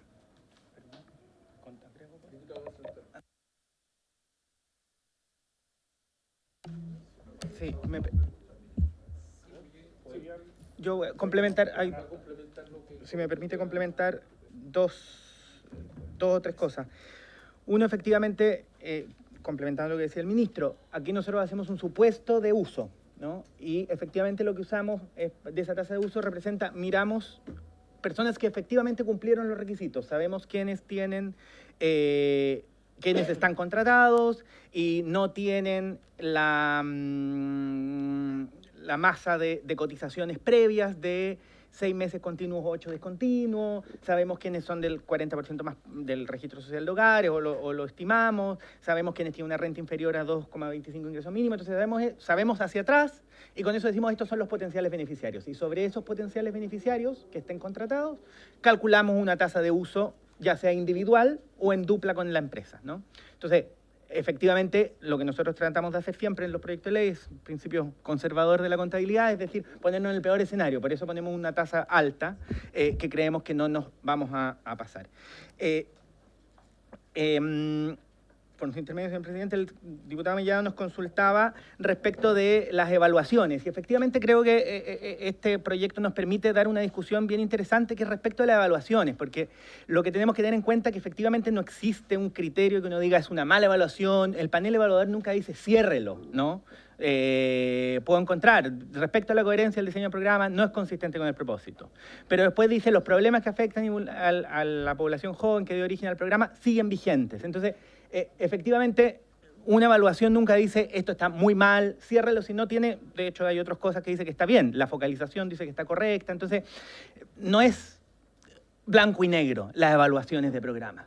¿Ya? Entonces, lo que queremos transmitir, y creo que lo hemos logrado transmitir con este proyecto, es precisamente el problema sigue vigente y creemos que el diseño se puede precisar. Y con los mismos recursos podemos llegar mejor a enfrentar el fin o el problema que queremos atacar. Entonces, y esto está, no puedo hablar respecto de otros, pero efectivamente este programa tiene algunas críticas a su diseño, por tanto, creemos que puede precisarse. Y una última comentario respecto del tratamiento impositivo. Lo que nosotros estamos tratando de hacer ahí en el artículo 17 es precisar simplemente, que nos solicitaron que quedara igual escrito que el subsidio actual, pero en sencillo lo que estamos tratando de hacer, esto no es renta para el trabajador, no le aumenta su base imponible y el empleador, la empresa, no lo puede descontar del gasto necesario para producir renta, como si descuenta los salarios que paga directamente. Entonces, lo que estamos haciendo es precisar, este subsidio no lo puede imputar como gasto para producir renta y con eso bajar su base imponible. Lo que tratamos de hacerlo es dejarlo igual que el CEG vigente. A nuestro juicio es de forma, pero mantiene el espíritu del objetivo. Eso, señor presidente. Diputado Santana, Mellado, Donoso. Sí, presidente. Dos cosas. La primera es que yo hice una consulta respecto a por qué el Ejecutivo a través de una indicación elimina el concepto máximo. En el artículo número 9 de los 12 meses. Porque precisamente, tal como venía la redacción de la Comisión de Trabajo, en donde sí estaba la palabra máximo, es donde evitaba producir aquello a lo que se refirió el ministro, que era precisamente establecer una continuidad eterna del subsidio con las empresas beneficiadas de esta política pública. Y lo segundo que quería preguntarle a propósito de la intervención del ministro, señor presidente, por su intermedio, es esta información que el ministro entrega respecto a que son principalmente empresas de gran tamaño las que generan nuevos empleos. Yo tengo acá una noticia que de hecho publicó la página del Ministerio del Trabajo en el periodo anterior, en donde se señala que se crearon 87.000 puestos de trabajo entre marzo del 2014 y del 2025, y dice de ellos 70.000 han sido generados por micro, pequeñas y medianas empresas. Entonces, más allá de esta información, mi consulta es esto de que los nuevos empleos son generados principalmente por grandes empresas. ¿Cuál es la fuente que sostiene eso? Si es que existe un antecedente oficial respecto a que la generación de empleos, porque convengámoslo, esto cuando se conversó, ministro, por su intermedio presidente, era un beneficio vinculado principalmente a las micro, pequeñas y medianas empresas, ¿no? Yo al menos, esto es un juicio personal, encuentro un poco, mucho, digamos, subsidiar a Walmart, por ejemplo, ¿no? Y que este subsidio finalmente termine teniendo un uso distinto al que motivó la presentación de este proyecto de ley. Entonces quiero hacer esa pregunta en concreto para saber si es que realmente lo que ha señalado el ministro, que los nuevos empleos se generan en el país principalmente por grandes empresas, si es que esa información tiene alguna fuente oficial. Diputado Mellado. Gracias, presidente. Sí, es que quiero que quede en la historia de la ley que el ministro dijo que no había restricción presupuestaria en el caso de poder colocar los recursos que sean necesarios para la formalización de la gente. Si se pasaba los 200 millones de dólares, él decía que se tenía que seguir, ¿cierto?, colocando. Bueno, el objetivo dijo también que de los 2.400.000 hay 750.000 o 740.000 que están trabajando en empresas formales sin contrato. O sea, el objetivo del gobierno es que esa sea transparente. Esos 740.000 se transparenten, si se baje más o menos un 30% la informalidad, por ahí va este tema. ¿Y cuánto costaría eso efectivamente en esa empresa? Sea Walmart, da lo mismo donde sea, si la persona está sin contrato de trabajo, sin vacaciones, sin ningún temas laborales, ni leyes laborales, nada, preferible que esté adentro, ¿cierto?, a que esté escondido abajo. Entonces, independiente de la empresa, por eso el tope de 200. Pero el tema que quiero que me deje claro, ¿ustedes apuntan a los 740.000 o apuntan a los 2.400.000? Porque el tema es para poder calibrar bien. Gracias.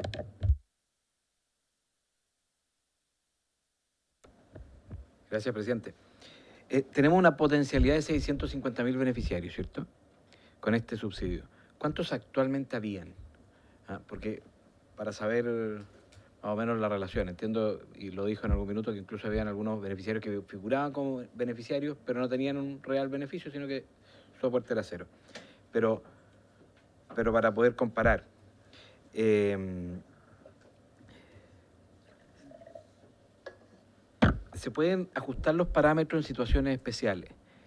Lo que no me queda claro es qué tanto puedo ajustarlos. Por ejemplo, yo siempre tengo que beneficiar a mujeres, discapacitados, personas adultos mayores, jóvenes, o, por ejemplo, personas del ámbito de la construcción, sin importar sexo, edad y condición.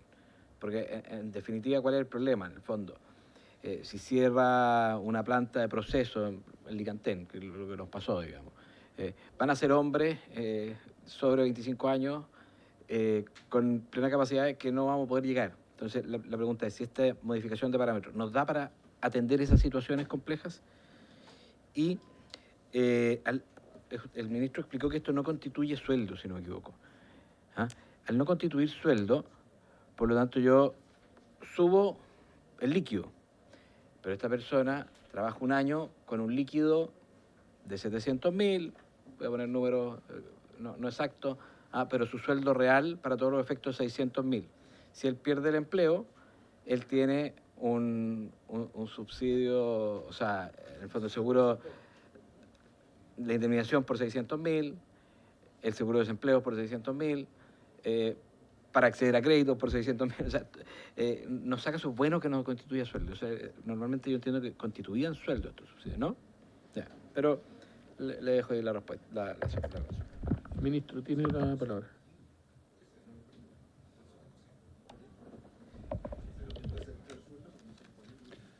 Ya, respecto al máximo que preguntaba el diputado Santana, esa modificación la hicimos a propósito de haber modificado de 12 a 15 meses de las personas con discapacidad. Y por lo tanto, como era una línea general, el máximo de 12 meses, que es una indicación general, no es una precisión para un grupo, hacía que hubiera una contradicción con la ampliación que hicimos de 12 a 15 meses con las personas con discapacidad. Eventualmente, si se quiere precisar aún más para evitar ese efecto, lo podríamos comprometer en un ajuste final, pero esa es la razón de por qué eliminamos el máximo si no se contradecía con esta ampliación. Sí. Pero lo que podríamos hacer para revisar, porque entendemos que es una situación de redacción, es que quizás lo pudiéramos revisar para sala o en algún ajuste menor, pero podemos revisarlo durante lo que dure esta comisión. Pero entendemos el punto. Pero nos gustaría revisarla bien porque como toca otro artículo para que no vayamos a generar otro efecto.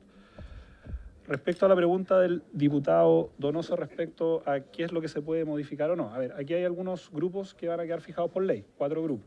¿Ya? Y también hay ciertos parámetros. Por ejemplo, se plantea que el monto total del subsidio tiene que ser del 30% del guarismo definido en el artículo 4. Hoy día nosotros fijamos este guarismo en un 20% para el empleador y un 10% para el trabajador.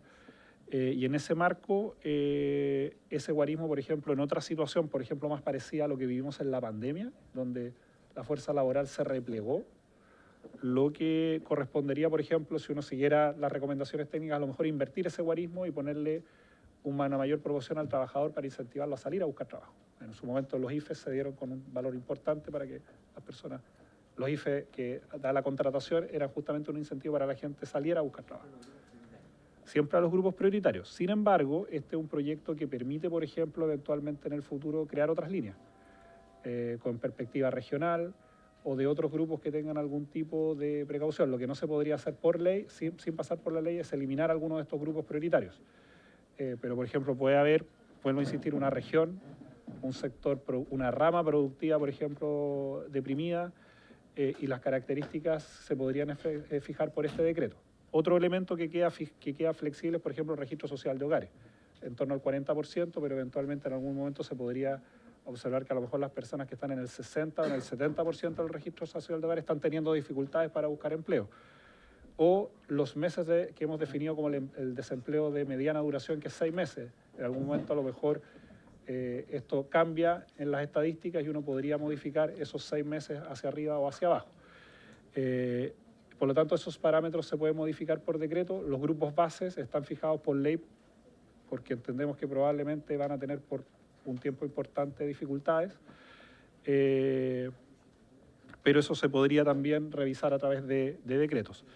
Respecto a la pregunta del diputado Mellado, quiero ser más preciso en esto, diputado. 2 cosas. La primera es que, primero, esas empresas formales que hoy día tienen a trabajadores informales deberán tenerlos formalizados.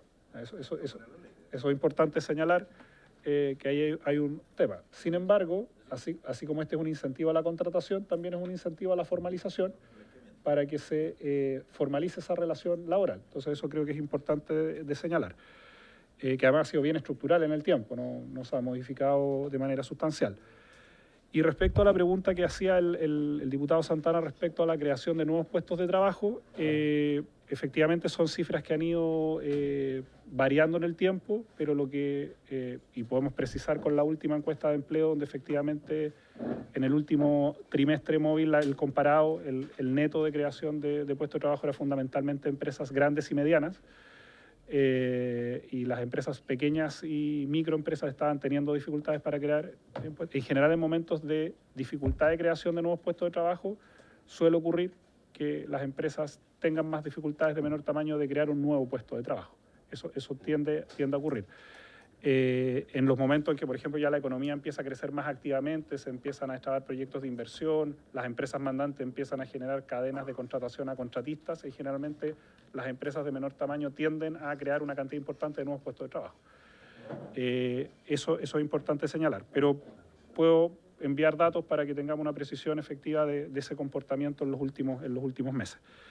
Y respecto también a un elemento que también se consultaba. Este es un proyecto que también tiene otro objetivo, de ahí que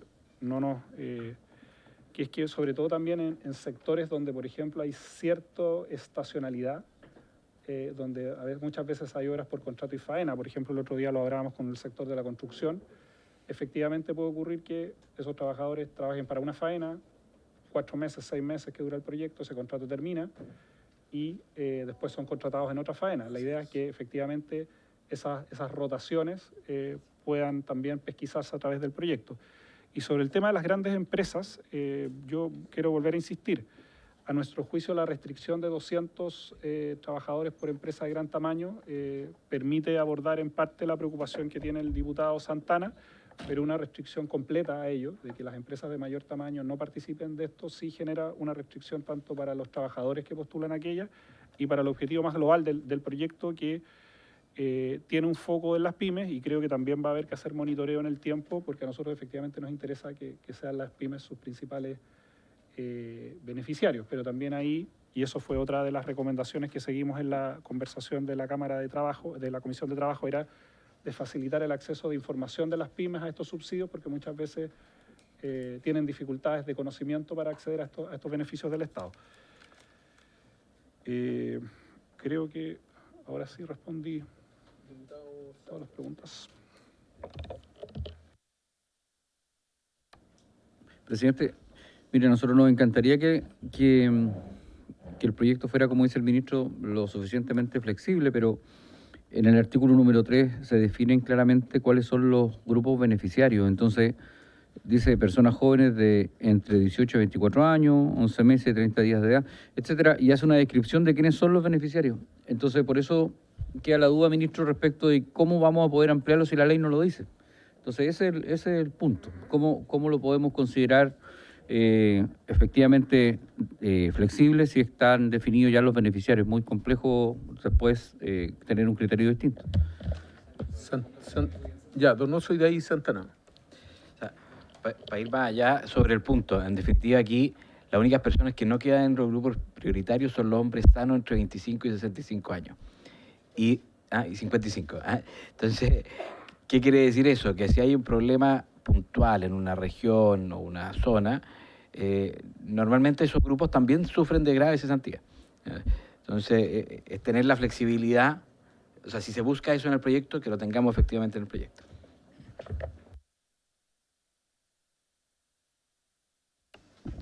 Sí, solo para complementar, presidente, el diálogo que estábamos sosteniendo en el Plan de Desarrollo Estratégico para la Micro, Pequeña y Mediana Empresa elaborada por el Ministerio de Economía del año 2024, se señala que el 98% de las empresas en Chile son micro, medianas, empresas son pymes, y por lo tanto, por eso yo hacía la consulta respecto a la generación de empleo, porque me hace ruido de que se diga que cuando se trata de generación de empleos nuevos, son las grandes empresas las que generan una mayor cantidad de espacios laborales.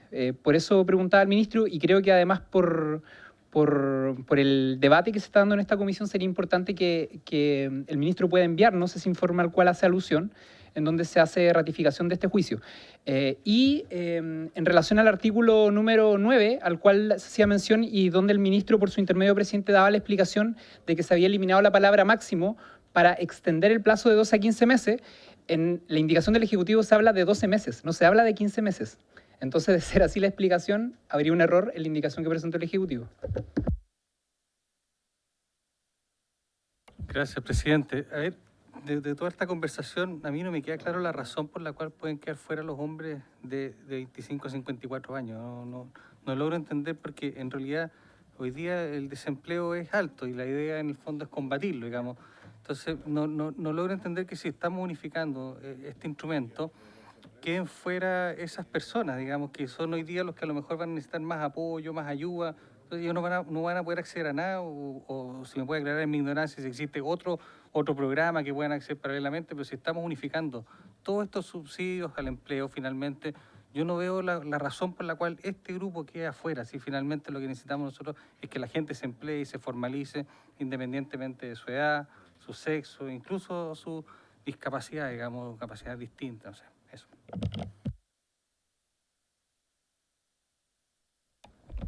Ya. Respecto a los grupos, dos cosas. La primera es que efectivamente en un diseño como este, no solamente con restricciones presupuestarias, sino que con lo que nos entregan los datos, hoy día los grupos que están puestos en el proyecto son los que efectivamente están teniendo más dificultades de encontrar un puesto de trabajo, de que ese puesto de trabajo sea formal, de que ese puesto de trabajo tenga, o sea, que además esa persona esté expuesta a ciclos de desempleo más largos, y que hoy día requieren de algún tipo de apoyo justamente para que sean contratadas. Eso no obsta a que en otros momentos haya otras herramientas de política pública, incluida esta con las modificaciones que se puedan hacer, que los incorporen en su momento si es que efectivamente encontramos que dentro de las restricciones presupuestarias que tenemos hoy día se requiere de una herramienta que apoye a otros grupos. Efectivamente, si no priorizamos ningún grupo, finalmente o los recursos no alcanzan o bien no se puede poner el foco donde hoy día están teniendo las mayores dificultades. Entonces, en ese sentido, este es un proyecto que prioriza a partir de la data que tenemos disponible respecto a las cifras de desocupación, a las cifras que tenemos de creación de puestos de trabajo, a las cifras de informalidad y también a este fenómeno que, vuelvo a insistir, que ha aparecido en los debates públicos de desempleo de mediana duración. Es decir, aquí vamos a poner el foco de ir a buscar sobre todo aquellas personas que llevan 6 meses desempleadas, que ya no pasaron simplemente por el circuito de renunciar o ser despedidos, salir a buscar un trabajo, dar una entrevista de trabajo y ser nuevamente contratados. Que esos 3 meses, que es el desempleo de corta duración, sigue siendo el componente más dinámico y en una economía con las tasas de rotación laborales que tiene el mercado laboral chileno, es como el flujo normal.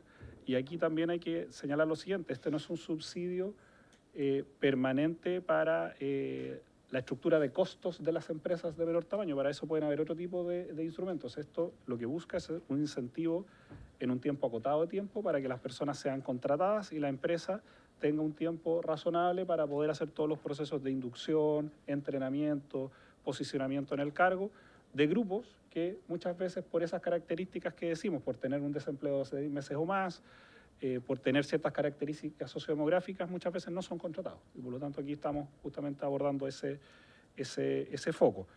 Respecto a los datos de desocupación, quiero solamente aquí ser bien preciso, dos cosas.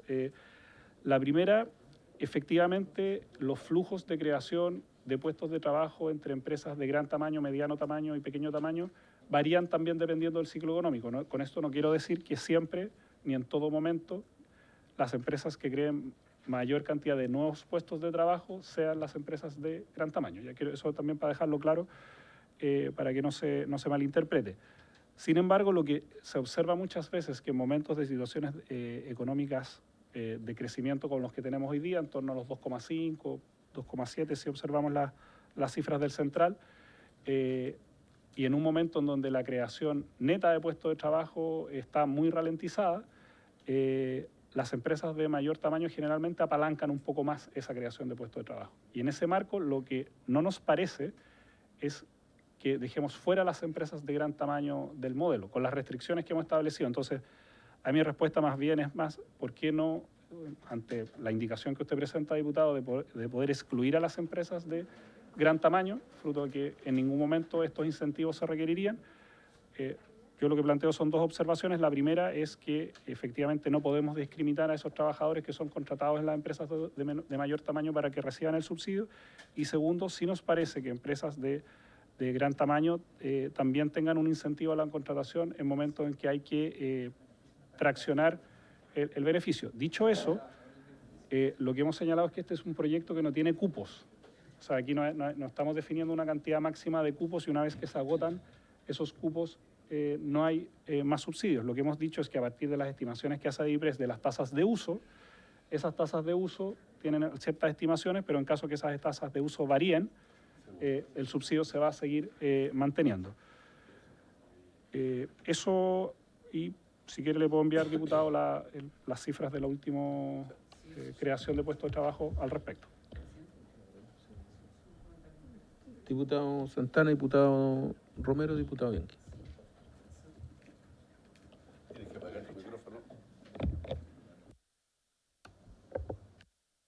Sí, presidente, por su intermedio, solo para precisar un poco lo que ha dicho el ministro, porque entiendo su argumentación y entiendo los cambios en los ciclos y el rol que cumplen las grandes empresas en términos de generación de empleo. Pero este subsidio no es que, para también evitar de que se malinterpreten cosas que uno dice acá, este beneficio no es para el trabajador. Entonces no es que uno esté, claro, pero en estricto rigor, ¿quién es quien se ve beneficiado con esto? ¿No? Ambos. Claro, es un incentivo para que las empresas puedan contratar a un perfil de trabajador que está descrito en el proyecto de ley, pero en estricto rigor no es que se está haciendo una diferenciación o una discriminación entre trabajadores que se desempeñan en la gran empresa con las medianas y las pequeñas empresas, como se ha señalado aquí, sino más bien lo que yo cuestiono y cuestioné en la intervención pasada es por qué finalmente, si es que uno en las cifras, lo que ve, las cifras del Ministerio de Economía, que la mayor cantidad de empleo en Chile se genera a través de las pequeñas y medianas empresas, ¿por qué se va a subsidiar a las grandes empresas por esto? Ese es mi punto. Es un punto, digamos, y que acá pueden discrepar algunos, puede discrepar el propio Ejecutivo, pero ese es mi punto.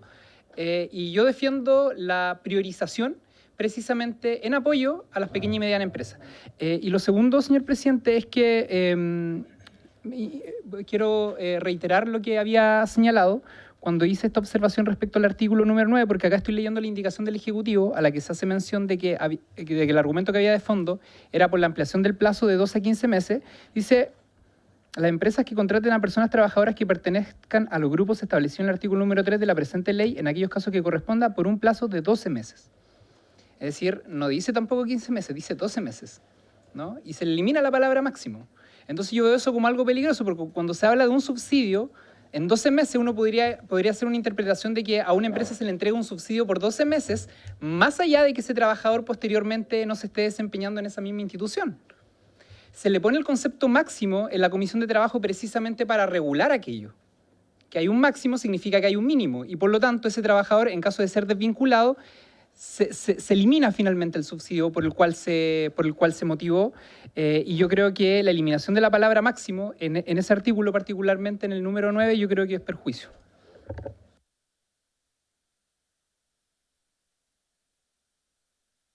Presidente, agradeciendo la respuesta del ministro, claro, a mí todavía no me queda claro la razón por la cual quedan fuera, que efectivamente, claro, se habla de gente que haya tenido meses importantes o periodos importantes sin trabajo, pero yo no me puedo imaginar lo que puede ser para un jefe de hogar, una persona entre la edad que señalo, ¿no es cierto?, 25, 54 años con familia y todo, que quede sin trabajo y no existe ninguna ayuda del Estado de manera tal de poder volverlo inmediatamente y lo más rápido posible. Imagínense una persona con esas características, 6 meses sin trabajo y no hay ningún instrumento que le permita rápidamente volver a integrarse al mercado laboral por su familia. Entonces no entiendo la razón por la cual quedan fuera. Si estamos nosotros tratando aquí de unificar todos los subsidios, creo que esa es una política que puede funcionar. Hoy día estaba leyendo una noticia que también ha aumentado la quiebra de empresas. No digo que todas esas empresas a lo mejor hayan tenido trabajadores, pero sí está pasando hoy día que están quebrando empresas que tenían gente trabajando tal vez en estos rangos etarios, y resulta que estas personas quedan en la calle. La posibilidad que tienen estas personas es irse a la informalidad si no encuentran trabajo rápidamente. Entonces, ¿qué está haciendo ahí el Estado? Ahora que estamos tramitando este proyecto de ley, que yo, como digo, yo lo voy a votar a favor, pero ¿cómo hacemos también para que haya una mano ante esta noticia que tome a estas personas y les permita rápidamente poder volver a integrarse al mercado laboral formal? Eso, presidente. A ver, presidente, a mí me parece tremendamente injusto que empresas medianas y grandes que tienen una facturación importante copen un beneficio que es urgente y necesario para los mayores contratadores de empleo, que son las pymes y las MIPYMES. Entonces, uno esperaría que un instrumento como este vaya focalizado, como lo dije al comienzo, delante de mi primera intervención, a ese sector que le cuesta mucho más pagar el salario mínimo, porque contrario a eso, alguien también podría justificar que las grandes empresas, bueno, paguen el mínimo como lo hacen, cosa que yo encuentro que es tremendamente abusivo. O sea, a ellos los mismos impuestos pagan el salario mínimo empresas del retail. Por lo tanto, a mí me parece que tiene que en algún momento, y yo pensé que este instrumento iba a tener una focalización en aquellas empresas a lo largo de todo el país que son pequeñas, que son medianas, que tratan de poder contratar un trabajador más o un par de trabajadores más y, dado el encarecimiento de los costos, les resulta imposible, pero sí necesitan esa mano de obra. Y me parece que ese es el segmento que tiene que apuntar, que tenemos que llegar. Entonces a mí la indicación me hace sentido, es decir, eliminemos de un determinado línea de corte de facturación a empresas grandes, medianas, grandes, que para mi gusto me resulta bastante abusivo que esas empresas se acojan a este tipo de beneficios, cuando esto debiera coparse con las medianas y pequeñas empresas. Yo puedo entender la reflexión que hace el ministro.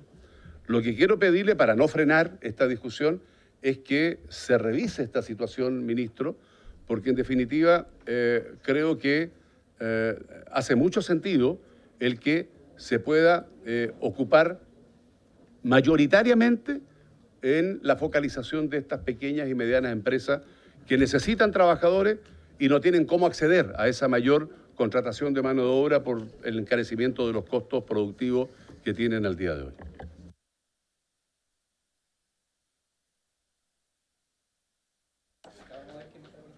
Sí, muchas gracias, presidente. Colegas, si se puede intervenir. Presidente. Sí, presidente, mire, yo respecto de este punto que ha sido planteado por los diputados Santana y Bianchi por su intermedio, yo creo que hay a mi juicio, una visión equivocada respecto de una falta de focalización. Yo creo que este proyecto sí tiene una focalización, hay un límite explicado el ministro, y fue lo que también discutimos en la Comisión de Trabajo, respecto del tope para contratación o aplicación de subsidio para empresas grandes. Yo creo que, en definitiva, también no hay que hacer una visión, una mirada idealista también de las pymes. ¿Por qué lo planteo? Porque también acá hay que decir que muchas pequeñas y medianas empresas contratan o subcontratan con grandes empresas y que no son pymes productivas, son pymes que son básicamente de provisión de personal. O sea, empresas que tienen, por ejemplo, que contratan personal de aseo, que solamente tienen una escoba y una pala. En definitiva, es una especie como de arriendo de trabajadores que es bastante irregular, pero que se aplica con las grandes empresas también, ¿ya? Y son pequeñas empresas. Entonces, tampoco hagamos pintemos un cuento idealista respecto de las pequeñas y medianas empresas. No todas son pequeñas y medianas empresas que son productivas, que crean, que aportan bienes y servicios, sino que más bien lo que hacen es servir de intermediarios para abaratar costos. Entonces, no hagamos, no pintemos una historia que realmente no es. Yo creo que el proyecto sí tiene una focalización que está bien diseñado. Yo creo que no es justo que se enredemos este proyecto en función de un límite que, a mi juicio, no perjudicaría a trabajadores que sí hoy día laboran para grandes empresas, porque esto finalmente beneficia a los trabajadores y además está focalizado. Entonces, me parece que sería importante que pudiéramos avanzar, presidente, en este proyecto. Dada la hora, no sé si alcanzamos a votar, pero yo creo que este proyecto es urgente que lo aprobemos, lo despachemos. Y, en suma, si hay diferencias de opinión, también hay que decir que habrían dos informes distintos para la sala, entonces tampoco lo veo tan dramático desde ese punto de vista. Gracias, presidente. Gracias, presidente. Oye, yo en mis inicios profesionales trabajé mucho en temas de subsidio a la contratación. Entonces, conozco bastante bien cómo... No, para nada. No. Estaba recién titulado, así. Trabajé también en los programas de empleo de emergencia de Cáritas Chile, en fin. Cosas que ustedes nunca creo que conocieron. Pero bueno, se los puedo contar un día, con una buena parrilla, sin duda. Por lo tanto, sé cómo funciona y cómo se aproximan los subsidios que durante muchos años distintos gobiernos han entregado, ¿ah? En distintos formatos, y hay una propuesta distinta, pero en general yo tengo la convicción que primero que es una ayuda, eso hay que dejarlo claro, y es una ayuda, y en eso no hay temor a decirlo, digamos, es una ayuda al empresario, al que contrata.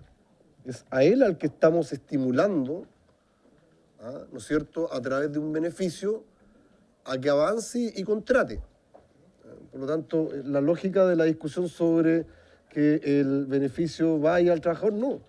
Si hay que decirlo, estamos estimulando. Podríamos tener una discusión sobre a quiénes estimulamos dentro de los empresarios, dentro de la actividad económica, pero es al empresario que contrata para que, en teoría, viendo este subsidio, decida tomar una decisión a lo mejor de inversión o eventualmente de suplir las necesidades que tiene la empresa en términos de recursos humanos a propósito de esta ayuda que se entrega. Entonces esa es la primera, para no hacer tanta teoría con la historia. Yo creo que Y por lo tanto, y el objetivo es estimular la contratación, ¿no? Ese es el desafío que tenemos. Yo creo que es muy atendible la discusión sobre las pymes, grandes empresas, es un tema incluso ético-político, si uno lo quiere llevar a la fina. Pero al final el problema es que tenemos problemas de desempleo y lo que el gobierno está intentando es activar, digamos, la contratación a través de este beneficio. Y el empleo es bueno en una grande empresa como una pyme. Eso también hay que decirlo con claridad. Ahora, ¿dónde yo miraría con detalle? ¿Cómo opera el mercado laboral? Porque además, a los tiempos, una gran empresa que tiene que hacer una importante inversión, la hace mirando este beneficio. Primera pregunta. Yo tengo la respuesta, pero sería bueno que se la hicieran ustedes.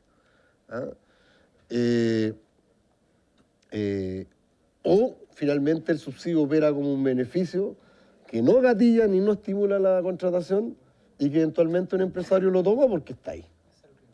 Entonces, ese es un tema que no es fácil. Yo se los quiero aquí, esta cuestión yo la digo, pero ha sido un problema para todos los gobiernos poder resolverlo.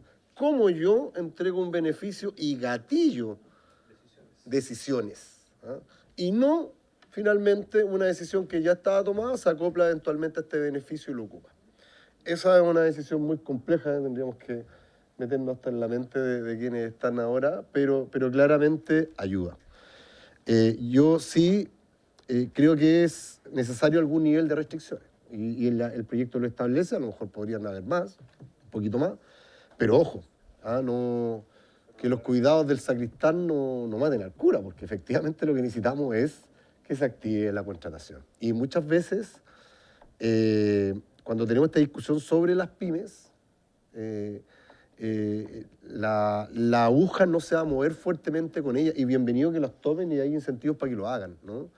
Y yo creo que si una pyme, miren lo que le digo, si una pyme va a tomar la decisión de contratación teniendo este dato hoy día sobre la mesa, pero no van a cubrir todo el espacio y la proyección de recursos que se están colocando solamente las pymes. Eso también hay que decirlo. Y aquí, miren, en honor al tiempo, para terminar, yo creo que esto hay que... Es que yo creo que... Yo no hablé todo el rato, yo la verdad que lo escuché. Escuchaba a Juan porque estaba aquí cerca mío y interesante lo que planteó también. Yo creo que esto hay que votarlo luego. Miren, se nos mete la semana distrital y números más, números menos, cuidado. Estamos hablando de una situación que además... ¿Y saben por qué hay que votarlo luego? Porque también estamos en atemporada.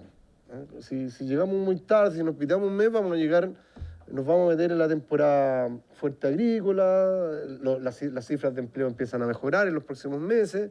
Entonces creo que es el momento, cual más no podemos pasarnos más, para poder colocar un incentivo de esta naturaleza. Y yo le propongo a esta importante comisión, yo comparto con don Gastón, que es la comisión más importante, que si hoy día no lo alcanzamos, si no hay voluntad de extender y votarlo, que lo hagamos mañana a la par de la sala. Tenemos 2 horas, resolvamos esto y si el Ejecutivo se allana a mirar alguna salida y alguna modificación, bienvenido. Pero si no, yo lo votaría, y yo por cierto lo voy a votar a favor, más allá si el Ejecutivo se allana a alguna modificación, que por cierto lo apoyo, le doy esas indicaciones, o sea, esas recomendaciones, pero si no, creo que es mucho más perjudicial que dilatemos esto que entregar el beneficio. Gracias, presidente. Sí, se terminó el tiempo, quedan como 4 palabras más, o sea, todos los que pidieron un ratito tendría que privilegiar por los 4. Se han hecho los puntos, yo también concuerdo en que si todos tenemos la voluntad de votarlo, y está la posibilidad de la sala también, si es que puede haber algún ajuste, si es que alguien insiste en algún ajuste, hay indicaciones que van en la línea, o sea, que presentó Santana, si quiere insistir con su punto para votar esa indicación, les propongo que votemos mañana. Sí, por eso conversémoslo al final ahí, ¿ya?